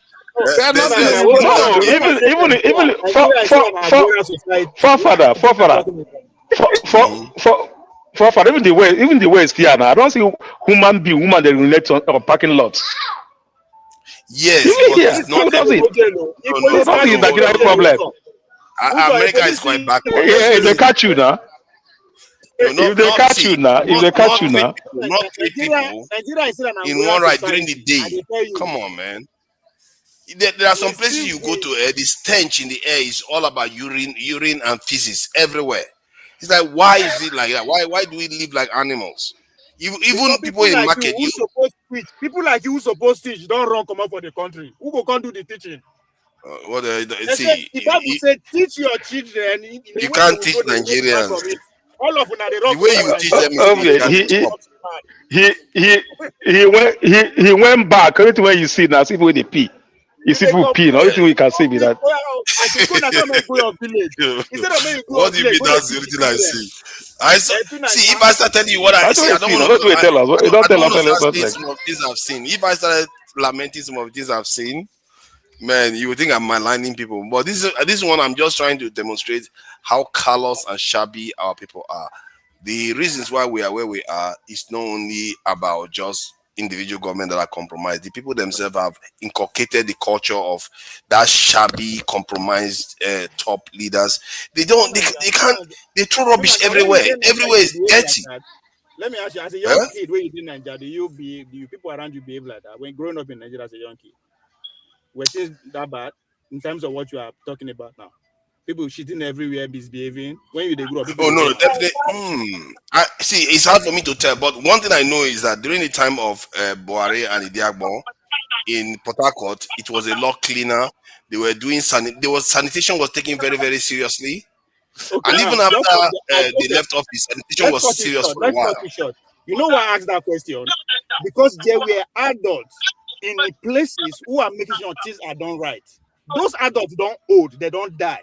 You that were a kid there, you don't grow now to take their responsibility, you run come out. You are complaining. Who's going to do the job? Who's going to do your responsibility? See, my point is, I agree with your criticism there, but I am not. Let me hear the point. Let me tell you what was going on. I grew up in Oshodi. Paul used to know how Oshodi is, all right? Wait, let me tell you, I grew up in Oshodi. Paul used to know how Oshodi is. Anybody can stand up. Anybody can stand up to pee and poop anywhere in Oshodi. Nobody send you. But right now, as me and you are talking right now, nobody can do that because everywhere has been is clean. All right, fees are clean. Nobody that has sense that will go and pee. But before it was dirty and nasty, somebody can always do that. So that's the problem, right? If the place is clean and good, nobody will, even a madman will not pee there. But if it's a nasty place where they throw trash, I don't know where you went to. I don't know where you went to. If you tell us where you went to, I will tell you where that place look like. That's how people are able to pee in there. I'll give you Oshodi as a sample. Oshodi as a sample. Nobody does that again. Let Paul speak. Yeah, where they started from was Zone 3 in Abuja. Like the guy whipped it out right in the marketplace, in public. Then they just keep doing it. It's like it's just not proper behavior. That's just one. There are many things. If you go to the side of the road, it's dirty. You see polythene bags and all kinds of stuff flying everywhere. Nobody, even the express road that people like to say that Abuja road is good. Like many of them, the drainage system is out in the open. Like sometimes cars will crash and fall inside the drainage system. Yes, the drainage system is generally clean and they are generally cemented and all the rest. But yet you can see the drainage system. This is not normal. That is not the completed job. Man, the things we accept in our country is just, and not to mention the debt you see on the side of the road. It's like the standard of everything is too low. And for me, when I saw, with these African countries where I should speak, went to different African countries and they came to Nigeria, the difference I saw, that's when my eye opened. Like, this is worse than I thought, actually. This is what you should be saying on ground when you saw them. You come online when they talk to us. See, no, I say it too. I say it. See, this my eyes are stained. See. This let me give you one other one. Let me give you one other one. Hold on now. Let me give you one other one. Let Paul talk now. Allow Paul to say something now. Paul will tell us his story. Allow Paul to say something now, please. Paul has had many lives. So let me just give you one of these last one. This last one. You know one that happened? We wanted to throw rubbish away because I didn't want to be dumping rubbish anyhow. So we paid people to come and take the rubbish and go and dispose it. So when that happened, the people that did that, they brought the bin back. Our bin is fine where it is. Then this guy that called the people to go and throw the bin away came walking by and looked at the bin, opened it up. He saw a plastic piece of paper inside the bin. He took it out and threw it outside. I was like, I didn't know what to say to him. Rubbish is inside the bin. You brought it out and threw it outside. His own thinking is that he's trying to please me. You see the logic there? He's trying to please me by saying, I've cleared the bin. But he's actually defeating the original purpose of getting the rubbish away. He just threw it outside next to the bin. I was like, I couldn't criticize him because I knew why he was doing it. I knew his intention. But that said, this is Nigeria. Believe me, I'm not following that culture. I'm trying to hold my own self accountable as much as I can. It has nothing to do with culture. It's a fact of you have failed as an adult in your responsibility. Look at that. Look at you. You are a failure too now. What are you going on about? Let's bring Paul in. Let's bring Paul in. See why we say this, why we are saying this. Say what you want to say because I'll play a video that will shed light on some of all these issues. Please go ahead. Okay, for further, when you talk about trash, you talk about all those things, it is easy for us to blame ourselves. It's always the fault to blame people, mostly poor people and everything. But my basic education teach me first thing about education. You learn by not knowing it. When kids started going to school, they don't know nothing. You learn by not knowing it. But the teacher teach you to know it, which means that is Singapore today. Link on you. That's why in Singapore, you cannot even take gum to Singapore, much chewing gum to Singapore, because of the Malays people call them dirty people. You understand? So when you put things in place, people follow. So where you go, you see people litter the whole place and everything. That is where government is supposed to see problem and find solution. When government started providing solutions, said, we will never stop, then the people will stop. But when government can't give this small, little thing here and there, then move to the next place and everything, the people continue. That's how it is. That's why today, our LNG to some extent is doing better because it's working more with private sector compared to the way NNPC is today and everything. So these are the things. So no matter how you want to put these things, we pay people as regulator to regulate. We pay people to oversee some of those things. If they don't do their work, the people will abuse it. It's like that. When we have soft teacher, we abuse the class. When we have tough teacher, Mr. Okoro is coming. Everybody sit right because they know the teacher does not give any nonsense. So these are the things. Then I will go to the... What is the state of our data still, Elijah? Oh, yeah. That's why I quickly joined in and everything. I was very, very tired. Elijah is actually not working. Even though after Atiku sold it, they sold it to another company, it's not working. But the beauty of Elijah and Ajeokuta... The company that bought it was in 2017. They were working on it. Then pandemic struck in 2019 to 20, and they just stopped there like that. Oh, no, no. Several times, the first company that bought it, I can't remember the name now and every other thing. It worked for some time and every other thing, but not really, really working. But the thing is that they really structured Alaja very well. Like Alaja, there's a railway that can carry heavy duty from Alaja to Ajeokuta and everything to convey themselves. Then Alaja is also structured, you understand, with the sea and everything, so that to carry heavy duty tons of steels and the likes, this is where they can take it, like in terms of export, in terms of using, like, say, flat barge to convey it into other places, other states and the likes and everything, to use through a vessel or to go through cargo. So there's a railway that connects all these things. So, like forefather, like you keep saying and everything, if they sell it, you understand, it makes sense. But all the previous one that they sell, what did they do with the money? This is where I come in, because this thing is really, really strategically positioned in a very good way. The raw materials, they can harness more of the raw materials in Kogi. That's why they put the Ajeokuta there and everything. Then Alaja is to also bring some materials that we don't have as it's coming through vessel from Alaja. Then they can use the rail to convey it to Kogi, because Kogi, to some extent, you can't get to Kogi. And these are heavy duty. So it's not something you plan with, say, trucks and everything. So they can use true flat barge to go by water, and they can also use train to also go again. You understand? It's a double whammy. Fantastic plan. The people who really design these things and everything. But for me, the way Fofara said initially, then Uzo tried to ask some questions, which I do like and I support very well. We don't need to sell it. All we need to do to privatize it, maybe government can buy some limited shares with their equity. Like, we own the land, we own this place and everything. So government cannot be much in control, like the way government don't have unanimous control in LNG. That's why LNG is working. So you see somebody like the Davido's father become billionaire and everything, because he's coming from the private sector. You understand, and everything. So these are the things. So if government do that and get some shares and let private sector do their thing, these things can work very well. Then another part of it, how do you play the politics, and how tall do you stand for your roadmap in terms of the politics? Because Nigeria is trying to play clever by half.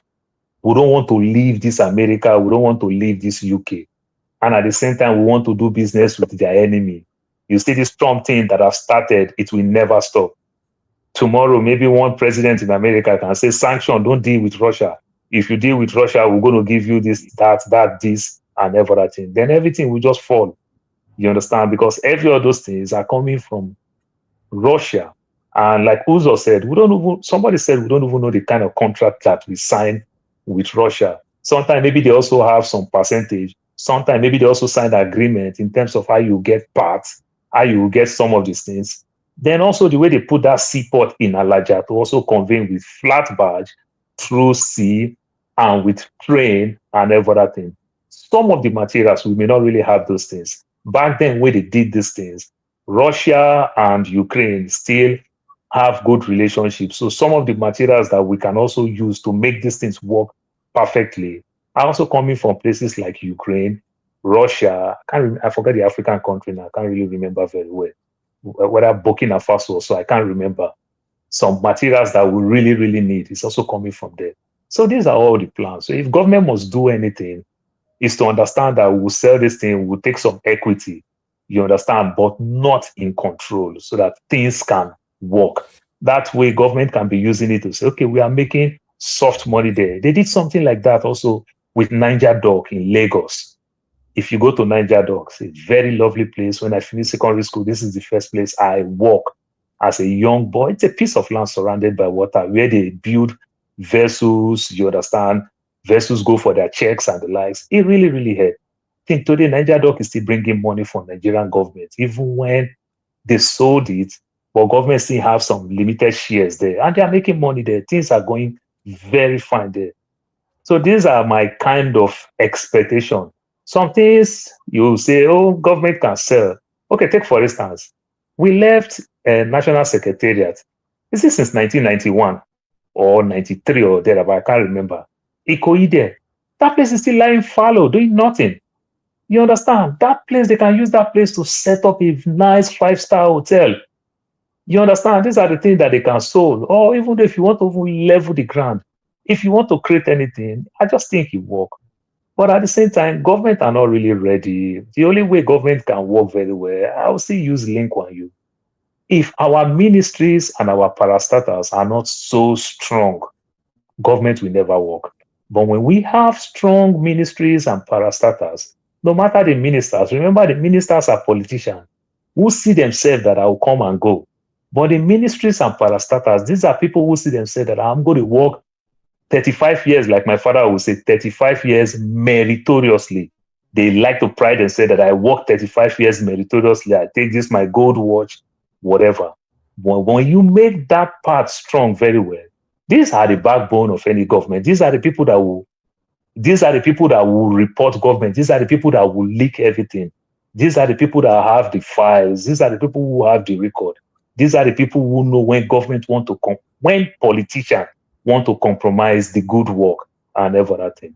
But if our ministries and our parastatals are not working, we're only wasting our time. We go nowhere. I'm telling you, we go nowhere. Do you think that a measure like war against discipline might be part of the mix if a government has that kind of approach where, you know what, you have to have solid sanitation? And in PH, they actually made it mandatory. You have to paint your house. You can't leave your house messed up. You have to change your toilet system to, like flushing toilet. I've forgotten what that is called now. So they mandated so many things, and you can see that the streets, they even made people plant flowers in front of that building to make it like Fashola traveled to Singapore and come back and make people plant trees. Fashola did some couple of things here and there, which I do like in places like in Magodo Estate, I could remember. So many people bought land. Just imagine the next man to your land bought a land for 5-10 years, refused to develop that land. The place is growing all type of weed. Because to him, he want to buy a land for 20 million and wait for another 5 years to sell that land for 100 million. And Fashola claim the land, or Fashola make you understand that if you buy a house, back then we say you pay tenement rates. If you buy a land, then you pay land use charge. That's how they change Lagos to what they call now land use charge and everything. So if you buy a land under 1 year, you don't develop it, then you start paying profit because you keep that land to make profit. Then government also benefits. So when you understand that the land is lying fallow and you are paying for the land, you either develop the land or you just sell it and let go. So, but when you talk about war against the discipline in 21st century, you must be careful because we don't also, I still use the word ministries and parastatals, where you give some top government officials power, they abuse it in a seconds and everything. By the time they abuse the whole thing, you still get another bully, you still get another thug everywhere. The way they disgrace us in the airport, like you talk about the show speed and everything, they disgrace us, they abuse all those things. My concern is that government should stand up in this 21st century. Where you see problems, stand tall to make sure that we're going to solve these things. How do you solve the thing? If you go to Bagara Teaching Hospital and you sack the director there, you understand, of accounts, you sack the director of this, you sack top people, you understand, from top to bottom, people learn fast. But when you start using the ordinary man as scapegoat, nothing change. Because it's Ogada is also sending the ordinary man to go do these things. Lee Kuan Yew himself was very, very strict with those rules that he put in place. Like I said, in this 21st century, it's going to be a different thing. The way the world is turning to a village. Because we want to remain shabby forever. Father, if not because of the likes of this kind of Peter Obi, they don't really play those kind of dirty politics that Tinubu are playing. If they go spend money and lobby all this America and everything, what do you think will be happening by now? These are how the thing. When opposition use all those type of things that government is doing, then they level it to somewhere that you never even envisage. Then you are not helping yourself. You understand? So in another way around, you must do it, but you will do it with a good facelift. Like do it what we call leadership by example. You understand? Where you punish the man who's supposed to supervise this department or sectors and everything. When you punish from top to bottom, I'm telling you, everybody going to sit right. You know the way my boss used to tell us, the way our boss used to tell us in Nigeria. Me or my boss would say, if they give me query, consider yourself fired. Well, how does that stop You them from understand? throwing rubbish on the road? How does that stop them from not, going to Father, this? how a commissioner of police become billionaire? Do you think he's standing on the road to collect money? Do you think he judge any cases? All the ODPO deliver to him. That's But how you work. the road is messy. The buildings are not unkept. The marketplaces look like, oh my God, you need to see some of the marketplaces. Poor father, when you fire from top to bottom, everybody learn. I never ever envisage that I'm going to be the managing director. You understand, by my calculation. And they fire the managing director, they fire the next person. Do you think if you come to my turn, I want to lose my job? Hold on. I will not sit in that chair as the boss. But those are government okay. How does that make? Okay, give me an example. Like what in department or ministry they will fire top to bottom. By the time you fire one top to bottom, what happens then?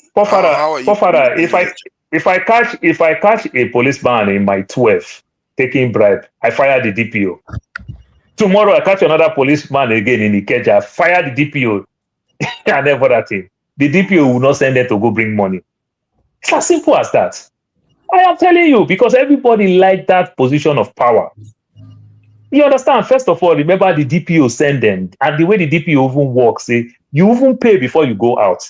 Like you pay your 20,000 before you go out. So when you go out, you become very aggressive because you did not come back and say, "Oh, got no money for road." Before you even go, you already deposit your money before you go out. So if I already pay and I borrow the 20,000 to pay for today, I'm going out there to go make 30,000 because I'm going to pay the 20,000 for the woman that borrowed me the money. These are the things. That's how corruption. That's how people, the lackadaisical attitude, where one nurse will misbehave, but it's the director that will defend the nurse. Where one somebody will misbehave in the Ministry of Education. These are the things. The example you are giving is meant to take care of I guess the attitude of the workers. Triggered her on Facebook or so. If I can hear you, stop hitting on me, okay? So so like what you are saying is true, but those people have to still affect the stuff on the ground. Now, if you want to fire the person in charge of the local government that is supposed to be in charge of the people that are cleaning the streets and all those things, you can fire them, but the people on the streets, the people that actually manage the streets, still have to enforce people on the ground to either stop throwing rubbish on the floor and also make sure they get enough people to come and clean the streets. So, for example, now I've lived in so many cities here in the US. I will explain some things to you. So, like where I live now, they pick up the trash every Tuesday. Every 2 months, they do what we call bulk trash. So, bulk trash, you will bring this trash out. They will come. Sometimes they even come with payloader to come pick up this trash. You understand? Some city, they also calculate the density because where I live now is a suburb where our population is reduced. Some city, they do bulk trash every week because people get a lot of these things. You understand? You must take record. You must study your environment. You understand? So when you understand that, okay, this place we get trash, you pick up trash twice a week. You can't just stand up. You are picking trash in Magodo once a week. Then you think you're going to pick trash once a week in Oshodi, in Ajeokuta, in Agege. It does not work like that. They don't have the same population. It does not work like that. So when you study your environment, like Asuzo tell you about Oshodi, when they keep everywhere clean, they light up everywhere. You cannot rob there. You cannot rob there. You cannot do anything. Ordinary light, if I turn the whole light off in my house and somebody is coming close, if you turn the light on, the people run away. You understand? You study your environment. It's as simple as that. Okay, but if you want to use this traditional zombie way to do everything one way, you will never get results. You study your environment. Problem is part of solution. What on the zombie way? They were getting result now. What's their name? The result is the outcome of why you whip up that bully and you're spilling it everywhere. That is the outcome. You understand? Because you're going to get away.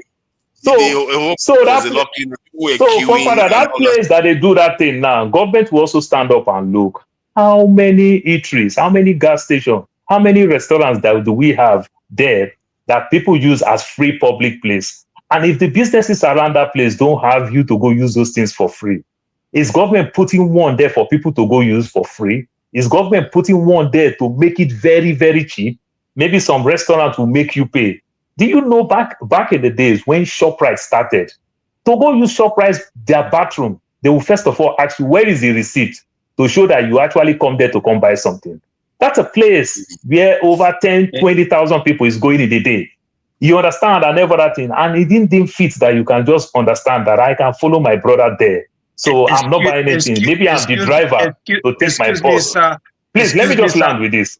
Excuse me, please. Let me just land with this. Please, let me just land with this. Let me just land. So just imagine if I'm a driver, then I took my boss there. My boss is the one buying something. And I want to use the bathroom. And you make me that I should show you receipt to go use the bathroom. What do you think will happen as a driver? Then I will whip my belly on the side and be paying. The other person will do the same thing. And Nigeria, this is a country where we have, everybody have driver. How do you think the parking lot will look? Will stink like pee. You understand? So these are all the things that you factor. Oh, what do we do? ShopRite, immediately, they change. When they started getting these smells and everything, then they allow everybody to use it. That's it. So you can go ahead and talk. I wanted to say that the world is moving faster than some small countries are talking about bullet trains. You know, something very sophisticated technology, and we are talking about, you know, gutters, you know, cleaning streets. Let us move on, please. We are not serious. No. I've said it several times. I'm with you. No, I mean that's a fair point. That's a fair point. It's a fair point. You're right. I agree. Please. I agree with you, man. Mazi. I equally agree too. So let me play this video about this guy saying something about we as the people. He's not finding us funny, and let's just use it as a break and use the last hour to just round up for this topic. So I'm just gonna, you know, just to make it a little bit more level playing field and play this song first to appreciate some of our rich culture that we have in Nigeria. You know, which one is this one now? You go to show video like say you be colonial master. What are you going on about? You can't video where you did show. What this guy does? This is our people.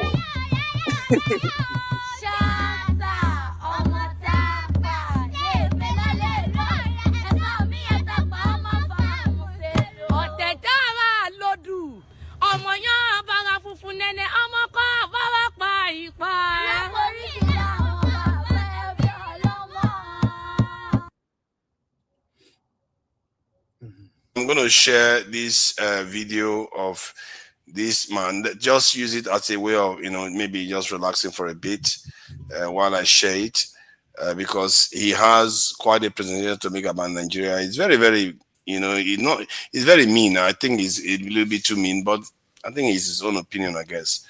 Let's hear him a bit. The development of Africans from childhood to adulthood and compare it to the experiences of people from Europe, North America, Korea, China, and Japan during the same stages. The challenges faced by Africans are cultural, not inherent. Africans have not developed a comprehensive understanding of the mathematics of setting up societal structures that benefit everyone. Black Africans tend to be self-centered. They are often not raised to prioritize selflessness or charitable acts for the betterment of their communities, towns, cities, or countries. This cultural backdrop may explain why altruism and philanthropy are less common in Africa. Let's focus on Nigeria as our example. The reality in Nigeria is quite similar to that of Senegal, Kenya, or Angola, despite these countries being thousands of kilometers apart. It's fascinating how alike Black Africans are, which makes it perplexing to me why there is so much animosity between them. A child born in Nigeria is often given a foreign name and is taught that either Jesus or Muhammad is their savior or path to heaven. The parents typically have no plan or understanding of long term employability, business opportunities, or income stability.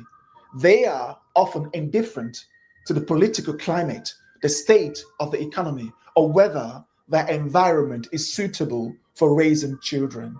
By the age of 5, the teachings of Jesus or Muhammad become central to that child's worldview. They attend church or mosque several times a week and begin primary school, where resources for early education are severely lacking. Instruction is often given in a form of English that deviates from its original or standard version, following an outdated curriculum. By the age of 10, that child may struggle to speak any language fluently at a mother tongue level. They have not gained meaningful knowledge from their education and often face challenges such as being expelled from school for unpaid fees, resulting in significant gaps in their learning. Furthermore, this child often lacks a personal room and shares cramped living space with siblings. They lack comfort, access to books and study materials, and the peace necessary for learning and mastering new skills, given the difficult circumstances in which they were raised. The curriculum focuses more on learning to speak a form of quasi English and mastering religious texts like the Bible or the Quran rather than actual academic study.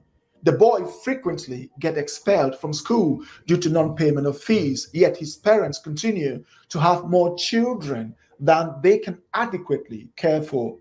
By the age of 15, school has become just a mandatory place to attend rather than an environment that nurtures genius or skills that contribute to the country's development.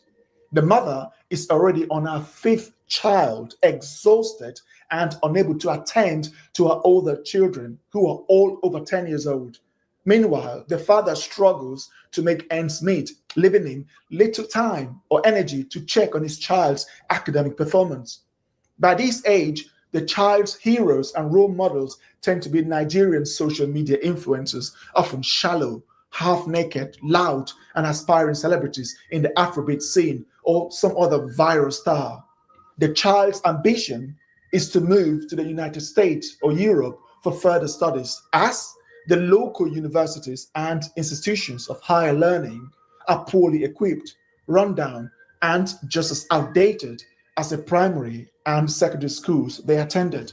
By the age of 18, many boys or many young people in Nigeria have spent a significant portion of their lives raising their siblings, as families often have numerous children. Children are stepping into parental roles while their parents are busy having more babies, believing it to be a blessing from God. Only about 2% of these youth obtain a student visa for the UK, the US, Canada, or another country.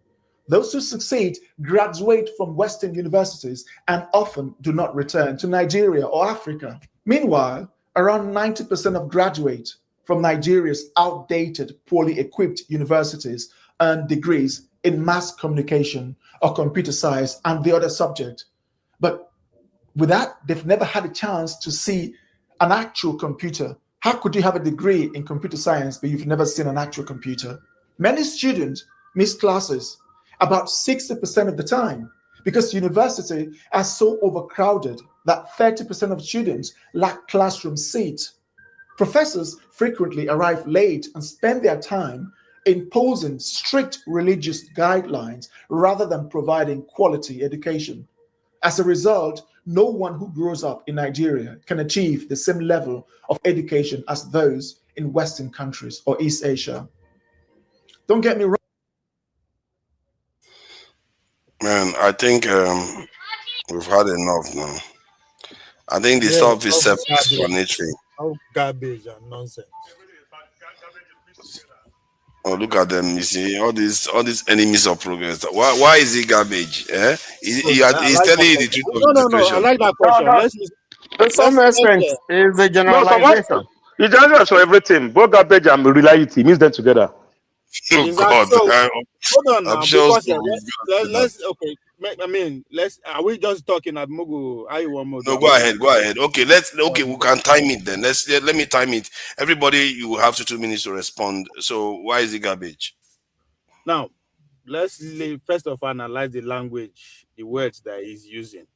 It's when the first place when he first lost me now when he said many Africans have not understand the mathematics of having a certain a city setting and where it benefit everybody. Am I right? Yes, that we don't Is that nonsense or have not a society that there's some truth. Now, why do you think people are dropping rubbish every day and whipping their this thing out in public? Now, you see my problem. That's why when people they ask you where you come from, you know the answer. I kind of agree with them.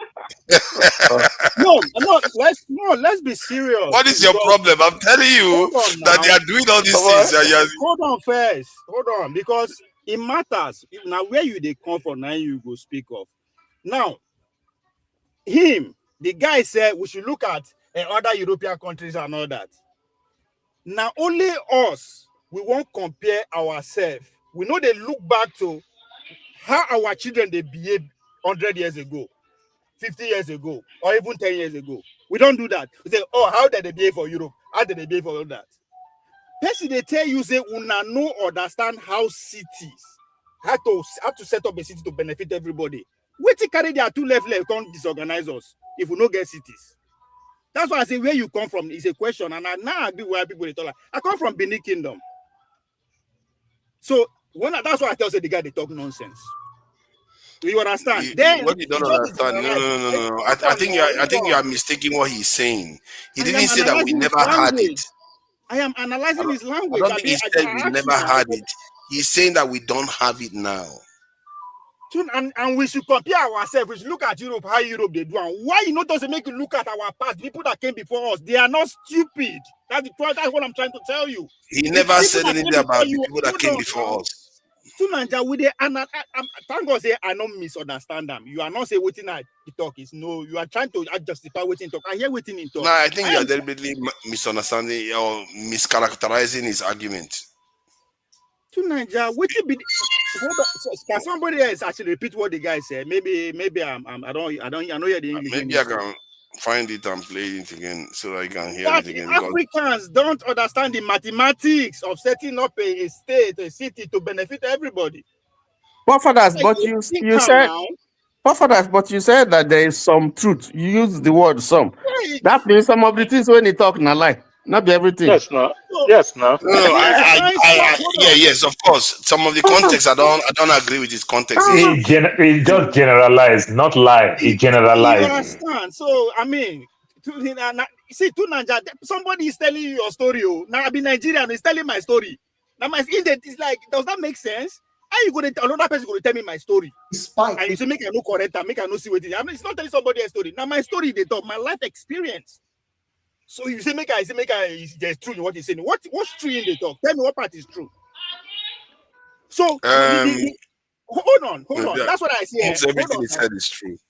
That's why I say you were in Nigeria, you saw something going wrong, you called a shot for internet, and you are an adult. That's the problem right there. So if you want to compare today's children, compare to how their fathers were behaving, how their grandfather were behaving, that's how society actually assess themselves. That's how America does it. Like they go back to generation. So this man, they say, they look outside. Like that's to say, not that what he said that we don't have the mathematical sense of. Okay, I think you are right. I am always right. Now just stop going on. You're not always right. I just think you're right on this one. Now, so again, when somebody they tell you your story, you go watch and say, "Come, this thing." Yeah, this is why I say you are right. Hold on, let me say because he said Africans have not developed a comprehensive understanding of the mathematics of setting up societal structures that benefit. See, that is an absolute statement. Africans, he never qualified it like. now and everything. So that's why I say you are correct on that front. What the heck? So then at this point, you can't make a they listen to. I mean, these are content curate. As I said, now it's telling I you disagree with the obvious argument too.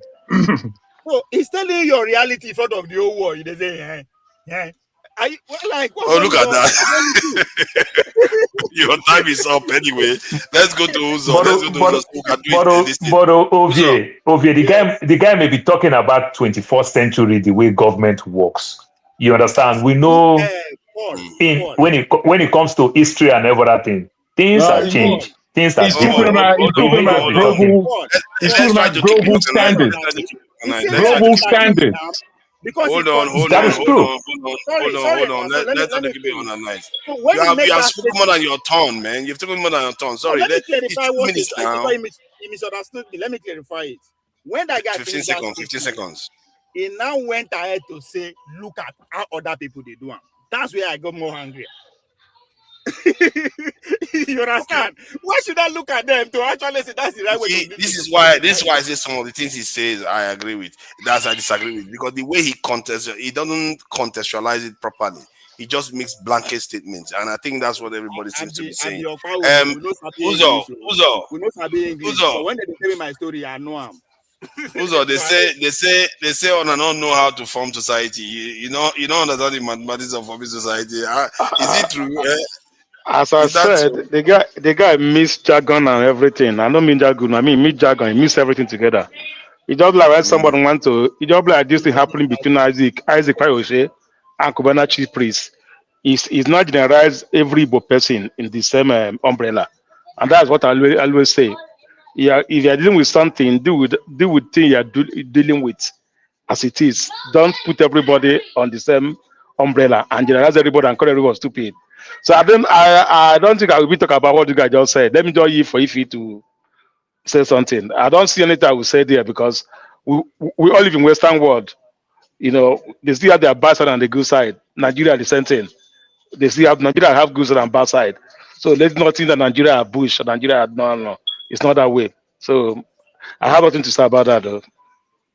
Thank you for that. Paul, what do you make of his comments? Do you agree with everything, or what do you disagree with?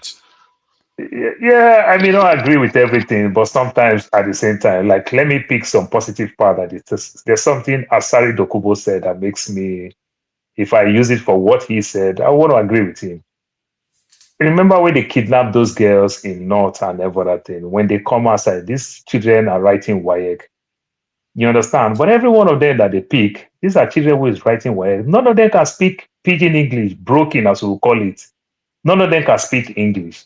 But at the same time, these are people who are doing compulsory biology. These are people who are writing physics, chemistry, maths, and the like. Then, in that same aspect, not that they are using Hausa to teach them. How come they are using English to teach you English subject, but you don't know how to speak English? If they are using Hausa to teach you chemistry and physics, it makes sense. Like the way they use the same French to teach people physics and chemistry. In French, they use Portuguese to teach people physics and chemistry. But are you telling me they are using English to teach you physics and chemistry, but you don't know how to speak English? It contradicts the whole thing. You understand? I can't even understand it. So these are the things that he's talking. So we become very confused people. So the next thing we do, we find solution elsewhere. You understand? And everything. You know, this thing that they call hope. Whichever way, you must get hope. And if you cannot get hope, you get false hope. That's where religion comes in. You understand? If I don't see myself that I can work to achieve my goal, then I believe I will get it through mystic way. That is spirituality. Religion comes in. I think that's what he's saying. You understand? So these are the things. There is no roadmap. There is no nothing. And it just defeats your purpose. So to some extent, I agree with him. It's a metric. And we follow the metric. Let's tell ourselves the truth. In as much as we're not going to like it, but it's a metric that we just going to follow. My mother don't know how he's going to pay my school fees. You understand? So she keep praying. Then in return again, go back somewhere. Somebody might help her, or somebody might also tell her, come and see me in room 2. You understand? Either or both. You will get the point. It becomes, God don't do one for me. Yeah, you see the picture where he said this stuff. Does anyone disagree with this? That he put there, by the age of 5, the teachings of Jesus or Muhammad become central to that child's worldview. That's a Is lie. that? Oh God. What of That's- traditional people? What of the traditional people? What of the How many traditional people? percentage? How many Mr. Tony, just percentage? class it as spirituality. So which is plus the traditional? Just class it as spiritual. Don't put it as religion. Forefathers, you are in the UK. The Heathrow Airport and some other airports is being run by a Nigerian, right? And it's being run very, very well professionally. And it's one of the most busiest airports in the world. Is that correct? I'm not aware of that. What's that got to I do thought that with was the issue? Stansted or Gatwick. The issue is that he cast aspersion on the ability of Africans to run societies, to run organizations. And that's a lie. That's a generalization. That is a blanket lie. This is really where I want to come in. When I get my turn, I need minutes. I need to attack this situation, please. Yeah, because it's one thing for him to say those things, but this comment itself, because I remember Has Valiant that used to come here, he said by the age of 7 he has memorized the Quran back to back. So and when I had that, I just my whole body just sunk. Like, how can that be? If this guy had just used it to master mathematics, God, this is why we're where we are. So that comment, in Western world, don't let that happen in Western world. Does it happen in Western world? Age of 5, 7. It doesn't. Age of 5. It doesn't happen. They are teaching you. Hey, look at you. Where does it happen? I don't know. I mean, not everybody. Like in my family, right? In my age of 5, 7, they don't read the Bible. We only pray. Not everybody. Don't generalize everybody. What I mean, in some family, it happens in Western world also. You are using it happens everywhere. You are using Western civilization as a benchmark to assess the development in Africa. No, what I mean is, he's talking about that is only Africa. For now. Is the only Africa? Is the only Africa is the black sheep? They are the bad people that are using Bible. Every other person doesn't use it. That's what we are trying to say. 90% of us that know John 3:16 as a Christian in Nigeria, we know John 3:16 before we become age 10. Let's not lie to ourselves. Let's not lie to ourselves. For God's all of the world. Hold on. Hang on. If anytime you want to say something, you are free to say something, and almost as long as you want, so that all these people you are representing this in a whole community. You know I love you. So, Akbara, please go ahead. 2 minutes. Can I say something? Okay. Ovie, you need to be calming down. Good evening, everybody. Ovie, you need to be calming down now. Ovie, it is no mango leaf. Ovie, there's no mango leaf. That's why. All right. That outburst with the other guy is so unnecessary. Honestly, you should have just. I love you too. I will come. I'm down now. Shut up. We love you. Are you not married? What's your problem? This married man. What's your problem? He love you. You want to be born woman. You be Oduduwa. I don't want you for Biafra. Caro, yeah. Don't come down now. No, are you working with Cubana Prince or the Obi Cubana? Which one? Their vote can't even drop him. They're just making noise. So let's not even talk about them. Isaac Fayoshe answered all the questions and gave it to them. Since then, Cubana Chief Priest has been explaining, up until this morning, he's still explaining. Just one shot. So it's not necessary. It's not necessary. Tunaja, you know what I say that in our facts? Even let if he says something now, please, if he's talking. If I failed in that direction, because even at that age of 7, my daughter, they follow me argue about God. So it is a fact. 4 out of every Nigerian. We're all at it. So your daughter know John 3:16 before age 7 of Yamala. If he says something now, why are we just in this? No, she doesn't want to say. Look at who's all fighting for somebody. Okay, I agree with that. Let's get on with Akbara. Akbara wanted to say something. Nigeria, Okay, Yeah, hold on. Okay, hold on. You've had your say. Okpara, please go ahead. Thank you. 2 yeah, minutes. Dr. Forefathers, the clip you played, I have a different my opinion. I wouldn't say that what the young man said is 100%, but I totally agree about what he said. Because one thing with us here, we are so proud. We have this ego. We claim that we are the most intelligent black people on the earth. That we are so intelligent. I mean, Nigerians. We claim to be so. But look back to our society. Look back to Nigeria. And you say that what this man says here is not at least 80% accurate. What functions in Nigeria that you are coming from, that I come from, what functions?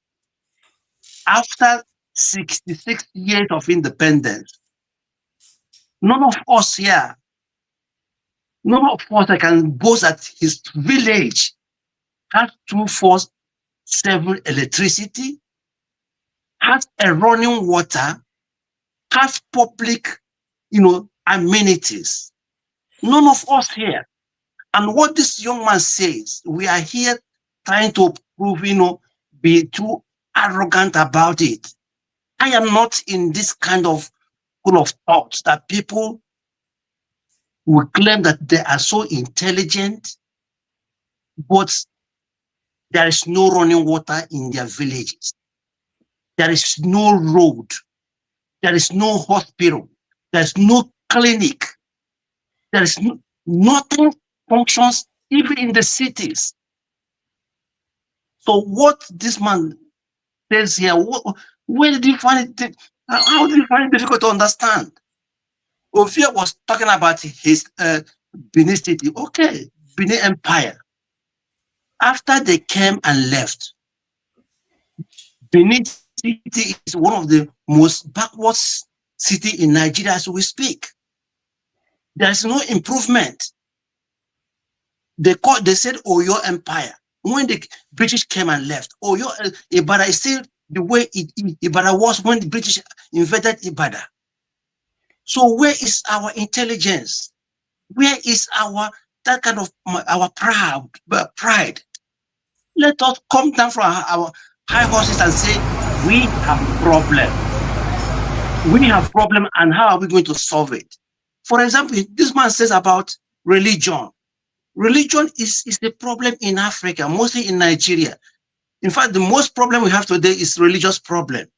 We kill ourselves because of religion. We hate ourselves because of religion.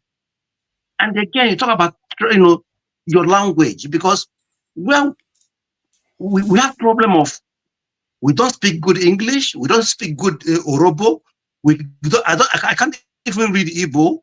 I cannot even read Hausa that I speak. So what is the problem? Because everything's half-baked. Because we refuse to choose exactly what we want. Look at the Japanese.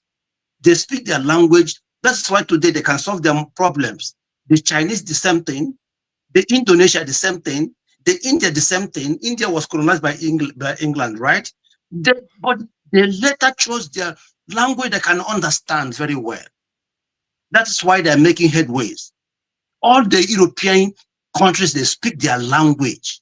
And that's why they're making progress. That's what this man is trying to let us know, that we chose a language that does not belong to us. We teach our children with this language that we don't understand.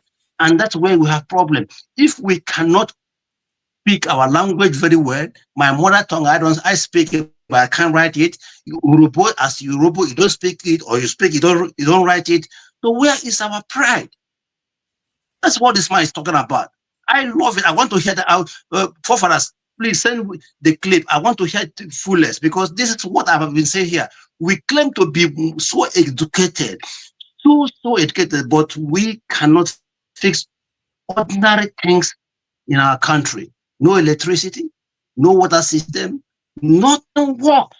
No, the hospitals are marauded. They are just, look at the primary schools that our children are going through. If you go to Imo State, where I come from, look at the schools. If you go to Lagos, if you go to Abuja, last time, for I was talking about Abuja, no, all of you, but then you went and saw what Abuja is look like. 5 kilometers to Aso Rock, there is no water, there is nothing. Everywhere is smelling, everywhere is stinking. Let me just show you this. Let me show you this stuff.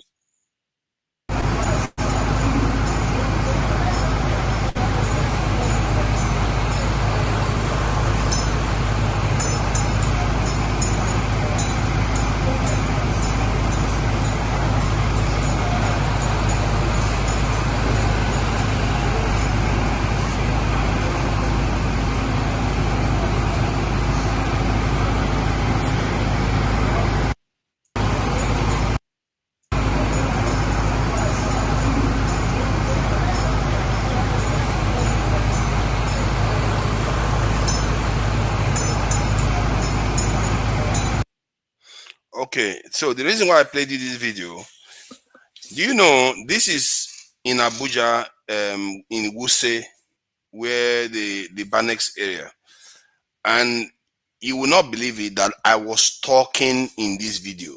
The reason why you cannot hear me is all those things you are hearing in the background is generators, multiple generators everywhere. Yeah. You can't hear one peep of my voice. I was holding the phone talking and I couldn't hear myself. That is, you will see like down there on the floor, they put it all of them together. It's like you have multiple generations, all of them on at the same time. That is how disorganized we are, and I don't understand how we make excuses for this. See, the guy may have used some, over generalization. Sorry, my brother. Sorry, yeah. No, John is sorry. So because yeah. So finally, forefathers, that clip you played now, that was the market. That is even that is a tip of the iceberg. There, and this is Abuja. This is Abuja. So please forget about what the language that this man used on that clip. For me, I am saying that this man, what he said is what I've been saying on this platform, that we are living in denial. We don't want to accept our shortfallings. And this is coming to Paul. Last time you made mention of the Americans coming to your living in Warri. The Americans who are living in Warri, they are not selling their properties here in America. They are not selling their property, their ancestral homes, to get visa to run to Nigeria. They are not going through the Mediterranean Sea or the Atlantic Ocean to go to Nigeria and get job. Like the way we do, we sell our properties, we sell our homes, we sell everything, and then we come here to get a job. So it's a different scenarios. The Americans are in Warri. They are there. They are working, and they're not begging for visa. They're not saying renew my visa. I don't know. They're when the visa expires, they don't start hiding like us, hiding in Arizona or somewhere in Minnesota here just to escape deportation. That's the difference. The Americans there, but they are not like us who sell our land, who sell everything we have to come here and seek for a better life. Thank you. Forefather, can you please help me? Let me just give a right of reply, please. And you see, when people say make it briefer because Jago, Tone, and who else? Okay, Jago and Tone. Okay, please let me just quickly catch up with this one. Maxi, I think you said the right thing and everything. Let me just talk one part on the soft side, just to throw more sense of humor to it. You said nothing works in Nigeria, but there's something that works very well in Nigeria. OVA may attest to it. Nigeria have the best weed in the world and very, very cheap. That works very well in Nigeria. I can tell you that one for free. It works very well. Another church. Church also works. Church and mosque. Okay, true that. That works too. So then because language is a weapon. So why should we ignore the language? The language you use. Okay. So then, Maxi, right of reply when I say these things and everything. The way Americans operate in my village, the way they operate in Warri, the way they come take oil and everything, they bully people. They do the wrong thing. They steal 700,000 barrels of crude oil missed in Mexico every day. Where are they missing to? They are missing to America. America never complained. But if fentanyl moved from Mexico to America, they complain that they are killing their people and everything. They want the benefits. All the weapons of mass destruction that the cartels have in Mexico, that they use in killing people in Warri, in Mexico, and everything. All these guns, weapons, they are all coming from America. Do you think it just come like that? They cause problem in all this place to get cheap commodity and everything. If mosquito is biting them and everything, and they have their own oil in places like North Dakota, South Dakota, Louisiana, Texas, Alaska, bountiful there. What are they doing in my village with mosquito and everything? We have one of the best crude oil in the world. It's called sweet. It's not heavy. You understand? For them to stay there and they cause all this confusion to get it for cheap. That's why they are there. They are also living based on economic benefit. Like I'm also here because home is not conducive, because they make my home not conducive for me. That's why I'm also here. So what they are doing and what I'm doing is just about the same. But I don't kill people with reverse psychology. I don't cause problems for make two communities fight because I want to benefit. I come to their land, I work hard, and if I do the crime, I will do the time. But in my place, they do the crime, they never do the time. I will stand in full chest, I will tell you that. They never do the time. All the weapons that they are seeing, nowhere in around West Africa, and the lies that they produce this weapon is coming from them, that they use in causing confusion up and down. Look, let me tell you something. Buhari said something. Buhari closed the airspace of Zamfara state. You understand? Because of the gold that they are taking from Zamfara. Zamfara that have no airports. Shopper will land and take gold. This guy has all type of weapons and everything. Communities are killing themselves. People are running away from that place. They are taking all this gold. How many Nigerian man will spend his money to go buy gun? Let us tell ourselves the truth. These people are not as good as we see them because of the wear suit, because of my other man put something called jazz or voodoo, like you say. Come on now. Thank you, Paul. Thank you. Paul, No. Let's bring Jago in. Oh my God, Chim is there too. You know, Dexter. Oh no, I think I've seen that. You don't let everybody speak now. Make they speak as they hear listening. I think we really need to stick to our time. It's not fair on them. Really, it's not proper. I want to ask you. I ask the guy. Please don't ask me anything. I need to repair something. Don't ask me anything. Let me bring. Language is a weapon. Let's leave it for now. Let's leave it for now. I will answer it later. Chim. Am I after Chim? Yeah. After Dexter, then you come on. Chim, what do you make of the video? And he went on to say so many things. That religion one is a very, very strong one. You see that everywhere in the country. Sometimes they block the roads and they just, they make noise, or both of them, so what do you make of it? Religious issues are a very dicey matter. It's and it's something that not just dicey, it takes our emotions a lot. We get emotionally. Not many of us, when it comes to religion, have the capacity to pull back a little bit and apply our reasoning faculties. We usually get involved with the emotions because celestial and, let me use Fela's words, cherubim things are things that, sort of eclectic kind of things. Everybody's treading. But I watched your video. The guy did have a couple of, he said some things that are quite profound. We get influenced by, so I've always thought about it, the guy who grew up as a Hindu, what's his worldview? He looks at it from the Hindu spiritual perspective.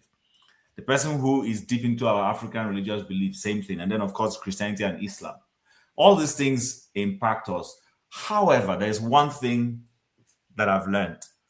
In the midst of all of this, our application to education and exposure also helps kind of either taper the way we take religion. Let me give you an instance.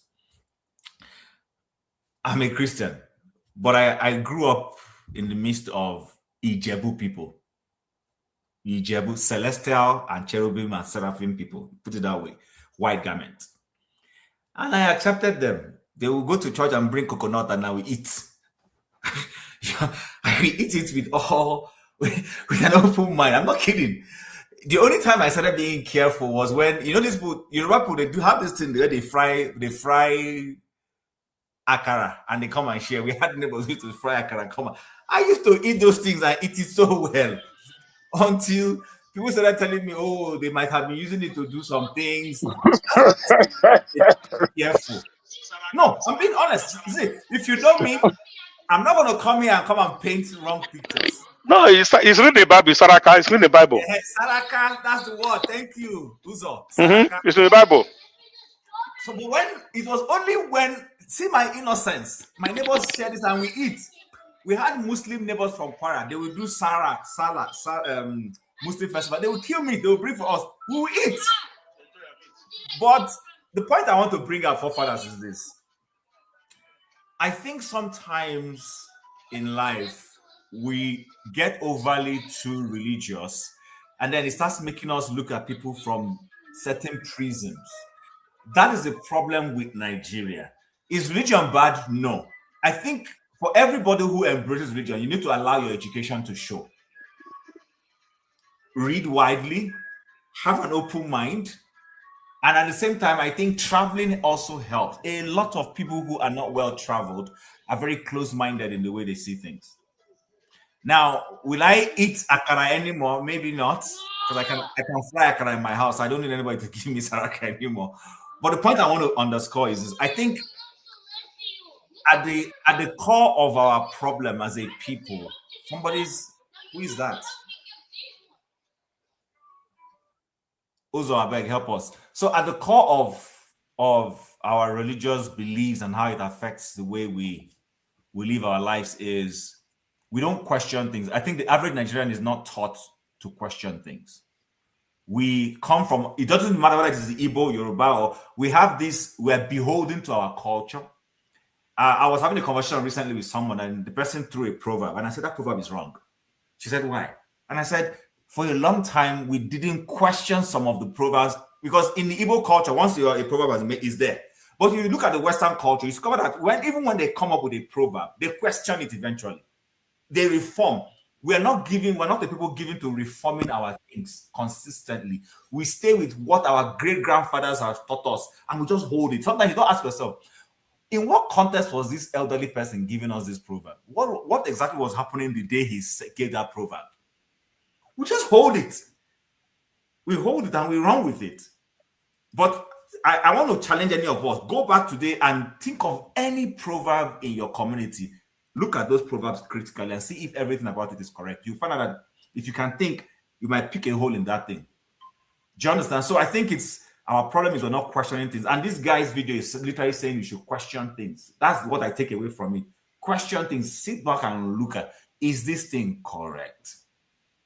Do you understand? You know, there's this story about somebody who, one pastor, there's a way he used to pray. And before you know, he passed it on to his children. But that method of his prayer, there was a reason why he was doing it that way. But everybody just borrowed. It's like, I know today, you see some people, and pardon me, Daddy Gio, as they call him, you know, this is quiet way he talks. Do you know that people who emulate him, and they're talking in that same way, they don't even know why the man talks that way? Or Kumuyi, you know, if you go and see everybody who studied all of them want to preach like him, and he says, Nigerians don't question things. We don't question things. We don't sit back and say, what is this person doing? Why is he doing it this way? Is it correct? Does it make sense? So I think we just need to open our minds. And the day we start doing it, you will see this our Africa will develop. But for as long as we just run with what our great-grandfathers said, nobody takes time to question things, we're just going to keep running around in circles. That's just my summary of what I Thank you. Thank you. Dexter, what do you make of the video? Do you agree with some of it? I like to think that we totally disagree with everything, apart from people, of course. Forefathers, yeah, thank you. Religion is the opium of the masses. So whether we agree or not, we find out that it plays a role in people's, the way people shape their But views. it's not only about religion, no. He talked about other things too. So it's not only religion, even language, organization, and everything. Anything that kind of goes towards the, well, the truth is this. I think everybody is kind of saying the same thing. It depends on where you. Okay, let me give you a typical example. So you have people that they were maybe they were religious from when they were very young, but assume they traveled outside where they lived. You know, they were not just living localized in a particular place. They don't become radicalized. You know, they don't become radicalized. It adds to their depth of knowledge.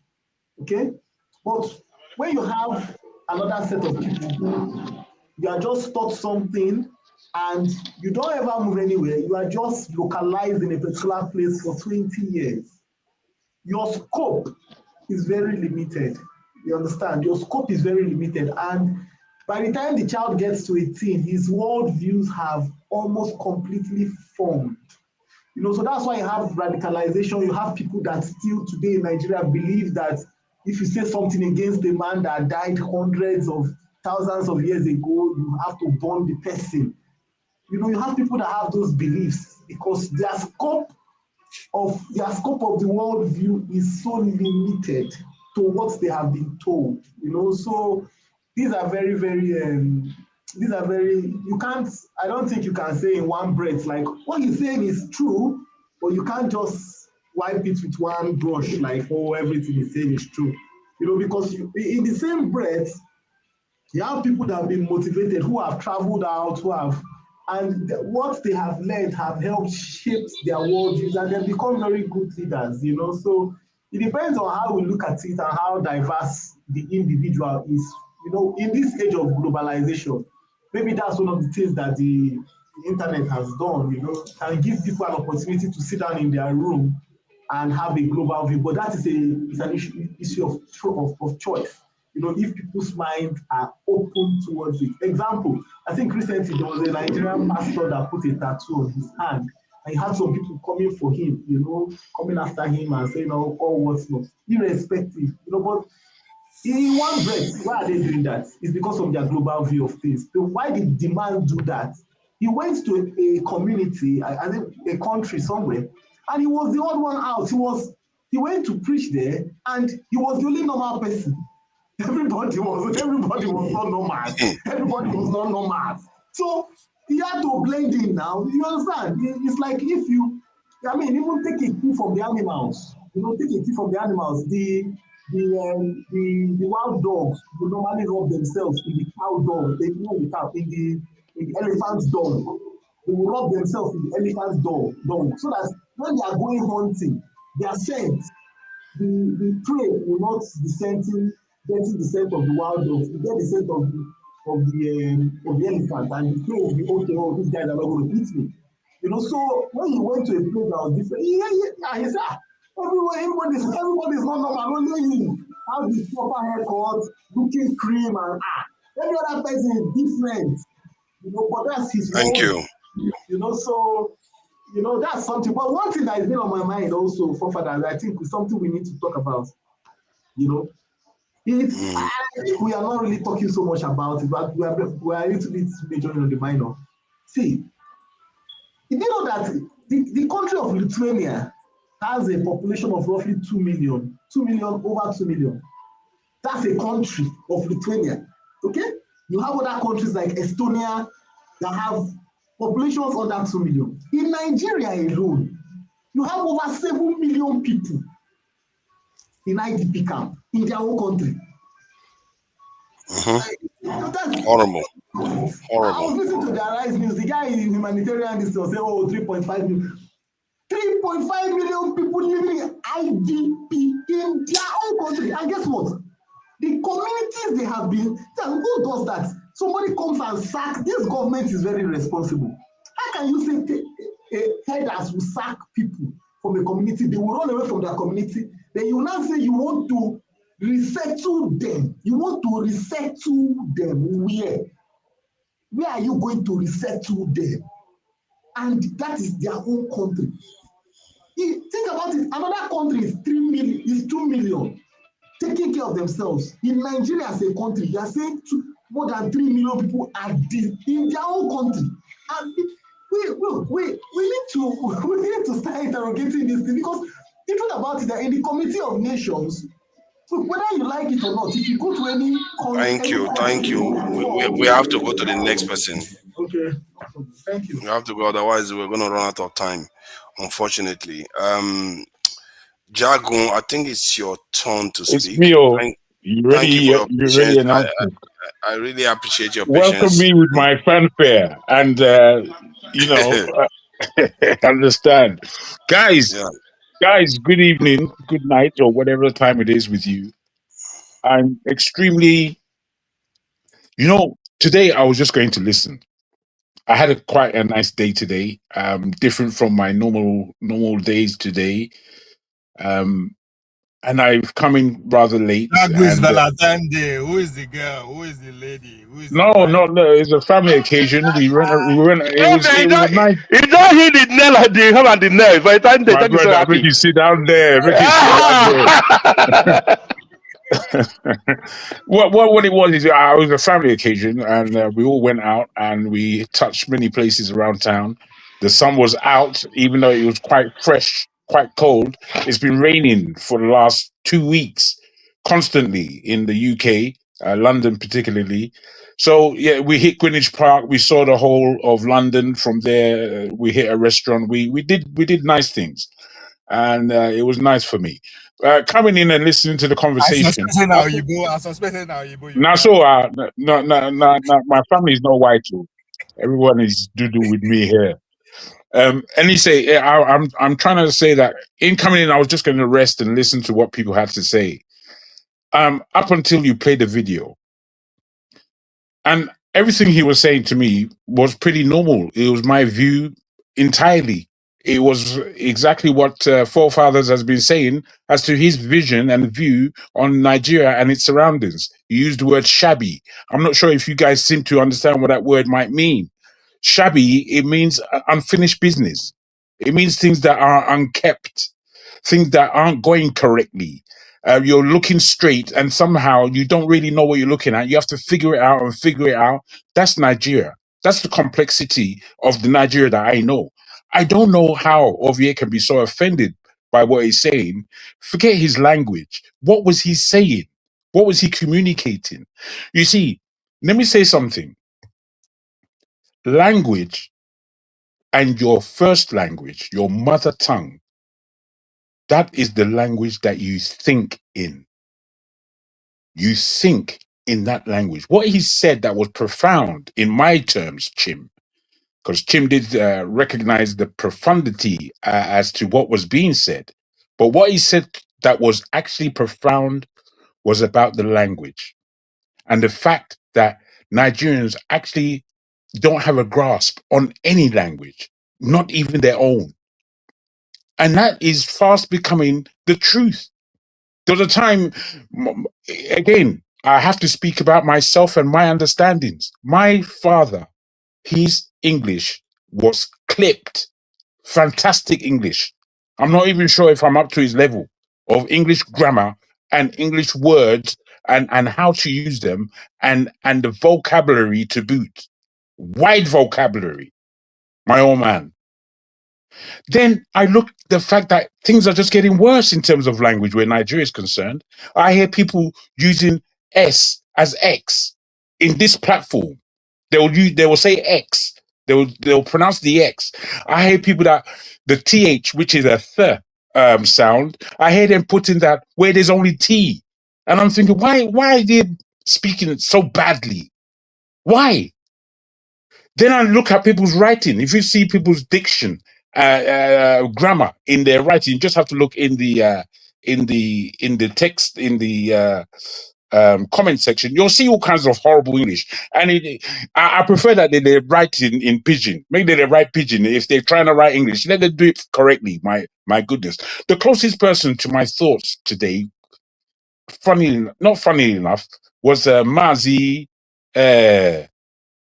Mazi, my brother. Now, I'm sorry. Okpara. Thank you. He was the one who kind of underlined a lot of my thoughts in that our arrogance is too much, man. We are always offended. I don't like it. Why we are always offended at the truth as well? I'm thinking, oh boy, come on, man. Let's be men at this level. Or, you know, sometimes when I speak with African Americans and I speak about and I speak to them a lot, and you know my vociferous nature, I'll speak to them as I please. They always get shocked that I can cut them the way they can cut anybody. They seem to laud it that we are the major black people of the world, and we don't need you to speak on our behalf, or don't speak about us. We will speak about you, though. Are you out of your blinking mind? Are you stupid? I can't allow that. I'll talk to them the way I need to talk to them. And we can't be so raised in our conduct, in shock. How dare you say this and how dare you say that? When they're saying the truth, can't we admit that it's the truth? What's the matter with us? These are the things that go wrong. Because one person will say, I'm going straight.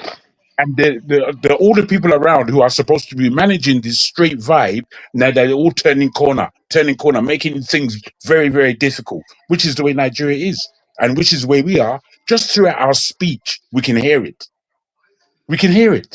And I think it's awful. Nigeria persists in making wrong decisions. Now, I'll quickly go back to the way somebody thinks. Me, because I'm raised here, I think in English. But because of the way I speak, and I speak Yoruba, I understand Spanish. These, to me, unfortunately, are second and third languages. So, because again, I was born in Nigeria, I grew up in a Nigerian household in the UK, I think Nigerian, if you understand what I'm saying. But I'm thinking in English. I dream in English. These languages that we have, we think in these languages and we work. I'm telling you right now, if the Yoruba nation, the Igbo nation, Arewa, and whosoever were taught in school their language, even though they may have English, German, or whatever extracurricular language they may have within your syllabus, the fact that you are taught to think in your mother tongue. When I was at a private school here in the UK, there was many Chinese, many Arabs, many everybody. The Chinese, they couldn't speak a word of English throughout our school life. We used to laugh at them in their pronunciation and everything else. But bruh, give them physics, chemistry, biology. Give them that. They'll teach you how to think upon these subjects. They knew these subjects in their own language before tackling it through English. So the way that they delivered in their paperwork was next to none. Thinking is about your language. The fact that we don't have our language is a sin. That's why we have shabbiness. We're not speaking English correctly. We're not. In Nigeria today, I was in Nigeria 15 years ago. I was looking at CVs for people that wanted to work in our company. Bruh, all the CVs I saw were rubbish. The way they wrote in these CVs, I thought, are you a graduate? How can you be a graduate? This is how you're writing. I was amazed. Now, that's not to say that there aren't Nigerians who are highly educated, highly pronounced, very well spoken, and these levels. There are those. We know that there are those. But the amount that don't speak English correctly today is not what it was in my father's day, putting it to Ovier, who said comparing to what? Ovier said comparing to what? I'm telling you, it was better back in the day than it is today. It's getting worse, Ovier. And let me tell you what he was also saying. He was also giving world standard. No, wait. Wait. I understand. I understand from your point of view. I've heard you. I take it in as you said it. But I'm telling you this. Where Nigeria is concerned and the platform that the cities sit on, Lagos, Abuja, Onitsha, Benin, your own city, my brother. Akure, Ibadan. These are cities that I know, bruh. They're crumbling. They, including Abuja. It's a crumbling city already, crumbling, and it hasn't even been built to the level that we all know in the West a city looks like. It hasn't been built to that level yet. It's crumbling, my brother. Come on, we have to begin to admit certain deficiencies that we have, and not because somebody is saying it outside of us, because there's not one of us that don't think the thing I'm saying today. Not one of us will go to Nigeria and say, this is perfect. This is exactly how I want it. No one, none of us. We're not satisfied with the way our country looks, with the way our country is around our physique. I went to Nigeria and I noticed something. I said, the best architecture in the whole of this Nigeria and town planning that goes on is around your own house. But when it comes to public facilities, there's no planning at all. Even a park doesn't make sense in Nigeria. It doesn't. A park, common park, which we in America and in London here, we have around me here, there are about 15 parks. 15. Just in my own locality here. You don't have to go outside of where I live. As I said, I was in a park called Greenwich Park today. It's been there since 1700s. I mean, look, we're not at world standard. Seoul, all these capitals, Beijing, all these capitals of the world that you think of, I've been to many of these capitals. They are perfect. They are ahead of the game. They're not. They didn't reach the standard of New York. They're ahead of New York. We're complaining that somebody is speaking badly. Grow up, man. Grow the fuck up, because it's not good enough. It's not good enough. We're not thinking, and this pisses me off. We can make mention of this and that and small issues. We like arguing. That's where, to me, I beg your pardon, Ovie, I don't mean to critique you, but to me, your one was argumentative. Let's argue about the language as opposed to looking at the message. Yeah, let's have a back and forth. We'll go there all day long. We'll be arguing about to me and you until we leave the room and we're no longer friends. That's development. That's fantastic development. That level goes nowhere. It goes nowhere. We have to admit the standard that we have, and is it a standard at all? Because to me, Nigeria no get standard. It no get standard. I thank you very much for listening. Thank you. I really appreciate all of you for coming down on this topic. I think it could go on and on, but there will be time for, when I get back to the UK, I'll be able to do longer sessions, like double sessions. But just to round up for the day, I would like to cover what I consider, until proven otherwise, the greatest scandal of all time, which is this Epstein scandal. And I know people that have been kind of traumatized by it. And funny, because there's no real evidence of anything, like other than documents that they've just released, and this one say this one, and they black out this one, and they black out that one. But man, people are in shock with what they are seeing, and they don't know how to react. People are seriously in shock, and they are going to react. I can assure you, and you can see the signs already online. Now, let me play some of all the videos. Wait, tonight, we're going to just round up. Yes. Tony has not spoken about this. Why are you jumping him? Look at that. You see, this guy, he seems to be fighting for people to everywhere today. Tony has said I'm a something. fighter now.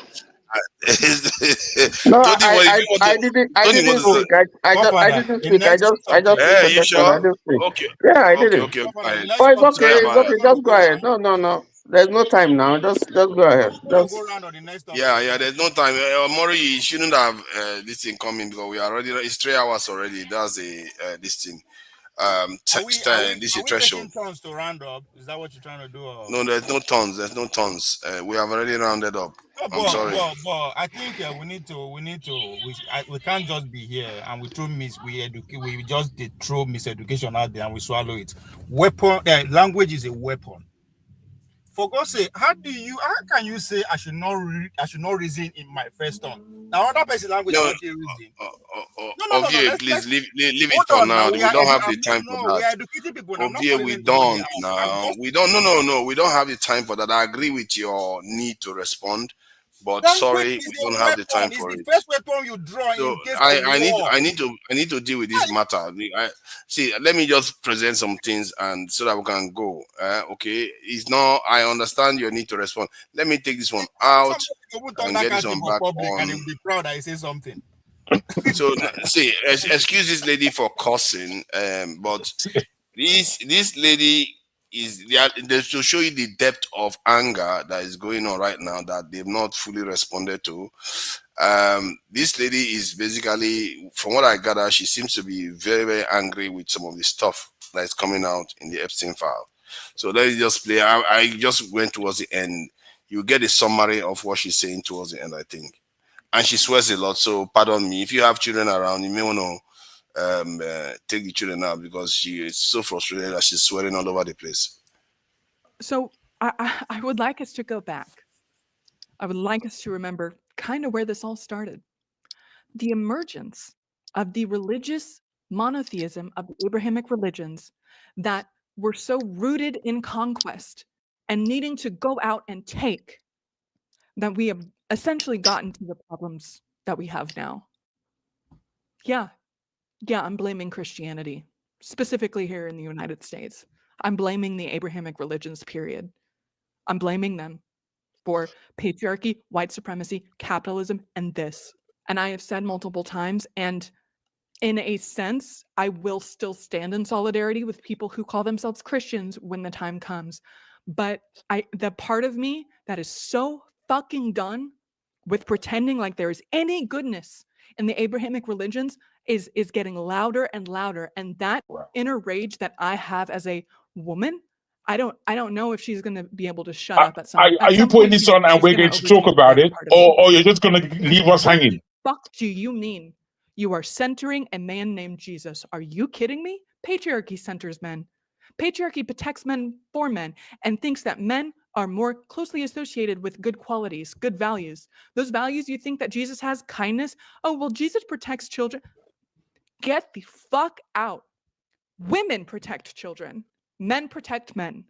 Get the fuck out. I didn't even bring up the fact that Christianity is inherently cannibalistic. Oh, yeah. What the fuck are you talking about? You take the sacrament after what we've seen? No, I don't have room for that. I do not have room for that.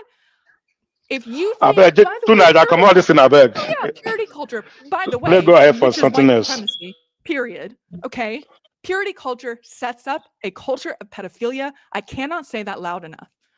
And again, it's white supremacy. I'm not doing any kind of comparison between the plights of white women versus women of color. I'm saying that whenever a culture associates a certain group of women with purity and innocence more than other women, that is a culture of pedophilia. Get the fuck out of here with that. Born of a virgin? Do you hear yourself? Born of a virgin. Get out. I'm done. I can't, guys, I'm about to not allow it. I'm about to not allow Christianity, period. Progressive Christian, I don't care. No. The answer is no. Well, what about the ministers who are standing up? No. I don't care. I don't care. What are you talking about? What are you talking about? You always know it's serious when your boy has to whip out the fancy mic, okay? And I'm gonna apologize in advance because Father, you may can you never just let look me at say something before you jerky start the playing same out the way. face? I sure as my fuck network Father, I is beg, not leave this in for. Let's say something. I beg. Yes, wait, please. Don, can you, if you will respect the moderation, you can't just come Yeah, and. please, my network is not stable. I've been telling you, I've been begging you for 1 minute. You should have come already. Let me finish playing, and you came late. I've been in and out. I've been Finish begging you playing, on the forefather. behind the I scenes, want on forefather the to background. finish playing. When you want to Let answer me finish everybody, what why I'm will you playing. answer? You Father, want keep to playing. Let's go ahead now. Even then, we respect you. Not everything you got to play. No. You don't have a right to tell me how to moderate. Stop it. And you didn't come on time. The show technically is already over. I just want to play this because the other topics were more focused on us. I just want to play this towards the end. I really wish I could do 6 hours, even 9 hours, but this is not the time for it. There will be a lot of things that will be happening this year. I can assure you, this world, there will be news going on. So, America, you guys are in America. I've been telling people, you watch You out. know, forefather, I'll beg you to do another hour. Make we they talk this thing now, because the serious thing they play. You know, We'll this see. not We'll serious. see. Yes, please. Oh, forefather, you can leave it on emails, the offline context if you that feel make that you no want to sense. go. Pizza party and cream cheese Exactly. being top ones. There was Absolutely, one brother. food word that these people seem to obsess over more than any other one, and that was jerky.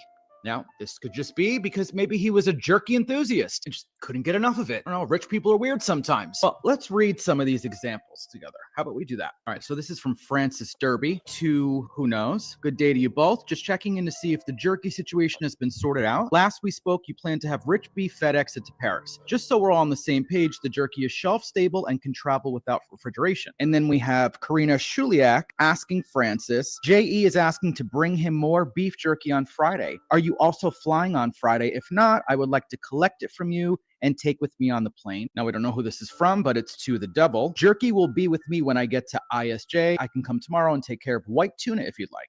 Now, we don't know who this is from, but to the devil again. Steve needs a 6 to 8 ounce portion of jerky. I gave you all the jerky we had, roughly 2 pounds, and it lasted only half the amount of time it was meant to. I felt it was more important for you to have the jerky to eat during my time off. My plan is to make a batch before I leave for LSJ, and some of that will then go to Steve and the next to you at LSJ when I arrive. This one is from the devil to Steve Hansen. Hope you are feeling better. Did we analyze the jerky? Now, I'm not a big jerky guy, but do you normally analyze your jerky? Ready for this one? From Francis Derby, subject jerky. Just wanted to touch base about jerky. JE said he was going to start eating regular food again. Regular food again. So he might be eating less jerky. That said, he has 6 bags of it in the downstairs freezer for the next trip. Is beef jerky not considered regular food? And do you normally freeze it? I actually have no idea. Delicious lunch, beef jerky. He would get pissed when he didn't have any. Hundreds of these emails about jerky. This I thought was super odd. It's a picture of jerky. It was in the files. The FBI thought it important enough to take a photo of just one piece. But if that's not weird enough, that picture and file is no longer on the DOJ website. They deleted it. It's just jerky. Now, you might be wondering, who is Francis Derby? Because I thought the same thing. Well, not only was he Epstein's personal chef, he also owned an exclusive tiny little restaurant in New York City called The Cannibal. Oh, You my not. days. Francis was even featured on Hallmark's YouTube channel. The video's still up, where he showcases how to make his famous cannibal burger. We are back with Chef Francis Derby. He's the executive chef of Cannibal. All right, this is where I lean on you guys. Am I nuts, or are you seeing and reading what I'm seeing and reading? You always. So let's just take it easy now that we're about to round up. I wish people understand, because that's how they bullied Dr. Damages, and he went and stayed up to 4 hours. So what I'm going to do, I will try to close it down. I'm trying to follow rules. Then we can have the conversation. Let's keep it quiet. Let's keep it quiet. Yes. All right.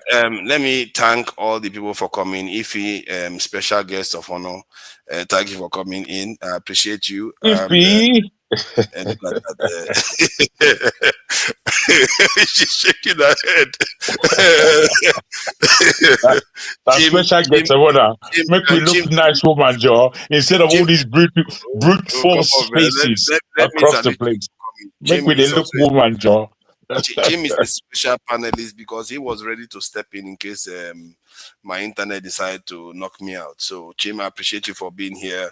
And always, Paul, Okbara, I really appreciate you. You know, we share the same view regarding that video. I do agree with the guy by and large. So thank you for coming. Nokbeolo, hot one. I spared you. Omori is coming in. He would have started another one. So Omori, take it easy. You came late. If you had come in, Omori reverse for Monday. No be me. Yeah, he's really angry. He's really angry. From the same village today. Yeah, from the Omori, you take it easier. If you had come on time, I would have let you in. Adama, thank you. Thank you on the chat there. All our politics, you are there. one.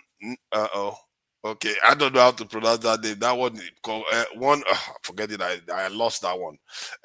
Okay, so I'll just thank all the people in the chat. I noticed that nobody donated today, and but we'll leave it for now. I know all of you have spent a lot of money on Valentine's and getting ready for other things, but still, it helps to support Dr. Damages. You all know that he has commitments that he has to make and all that stuff to keep the channel going.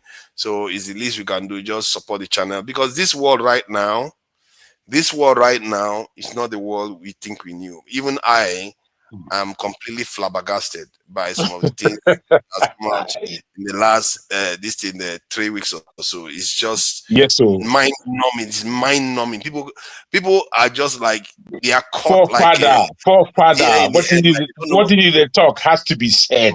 It has to be said in the way you're saying it. It's been flabbergasting. I don't care who you are. People don't know how to react, and we are not talking about Africans now. People are stunned. Completely. They don't know how to react, and they will react. Watch this space. They will react. This talk. Thing is going to blow out of control. If the remaining document comes out and it is worse, hey God, people are waking up at night and traumatized by these things that they're hearing. Can I say this quickly, forefather? I really beg your pardon. For the last 3 weeks in England, it's been raining. It's been gloomy. It's been miserable. Not so cold, but miserable. So me that don't watch TV, I stopped watching TV a long time ago. The thing I miss on TV is sports. So I search around and entertain myself with my own programming, as it were, YouTube, Netflix, this and that, However, with all the information that has been received, and I'm a man that has been under a lot of deep research from about 14 years old, I won't lie to you. So I've been following the way of the world. However, I became so depressed one morning. I woke up and I was in a soup of depression. And I'm not a depressed guy. I haven't been, when I was depressed in my life, it was when I was 21 years old, just coming into manhood. I was going through challenges. But I've never been there. I've understood depression from then, as it were, and been able to keep my balance as best I can. I know I spark off from time to time, but I've been able to keep my balance. But the fog of horror that I woke up with, I was now searching for a friend to speak to me. Normally I speak to people, but I needed speaking to myself. I sent to about 10 friends. Try to keep it brief. I'm going to close right now. I sent to about 10 friends. One of these came back to me. Of the 3 that did respond, the 2 that responded, they were just off-key, rubbish. The one that did respond told me this thing. It told me, no matter how wise we are, no matter how we understand what's going on in the world, because there is so much information coming through to us from whichever means, it will leave us with a residue, he called it. Residue. Now, one Igbo guy, now ain't my friend, they talk to me. You understand? Dupes. He said to me, that residue, if you don't get it out, it is left until you're just surrounded. Because what is affecting you is outside, but you're allowing it to affect you inside. And this released me immediately from the fog I was in. And I'm just saying it because of what you're talking about, because of these kind of news that you just played just now. These are the horrors of the world. And I've known them. But the fact that more and more people are coming into wisdom and not being able to do anything about it, they just have to let it drive on. In the whole world, it was only India. Of those people, you have to cut it. You have to cut it. I have to go. I will cut it. But I'm just saying, what you're saying is a profundity. It's profound. And I hope that none of us is missing it, especially those of us who call ourselves religious minded. Thank you for that. Thank you for that. Let me just, Adama, let me thank you again, because she has been very supportive. Daji. I see you there. Equity, fairness, and justice. I see you there too. Nato Jebulu, a black beauty as always. Thank you. I'm sure I murdered his name. I'm sorry if I did. I really thank you all for joining us today. And some of these conversations are quite deep. And this period, I don't know, man. I don't think I'm fully landed yet. I'm still floating in the air. The entire thing is just all over the place. So I would like to thank everybody for coming in. I'm going to play us out with more of our culture to remind us of whom we are in these uncertain times. So till next time, bye everyone. Good night.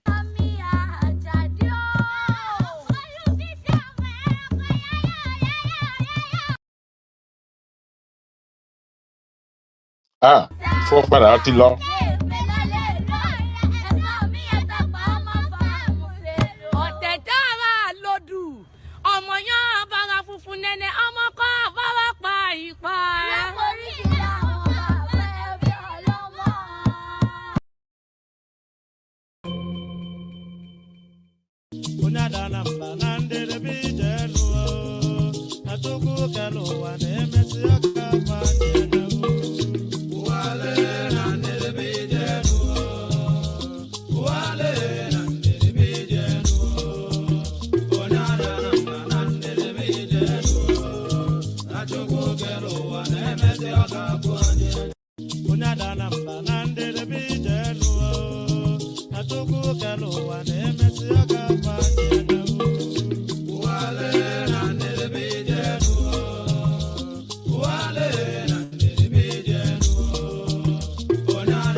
Elijah Sokwabia, Gideon Sokwabia, Namu Abraham, Isaiah Onyamuma, deportation Sukabo, Anile Supa, Anto, Alpha, and we're on your map, we're on your baby. Come on, Anyapano, yeah, I have a candle, yeah, you kill him, man, kill him, kill him, yeah, you kill him, yeah, you kill him.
Malo when I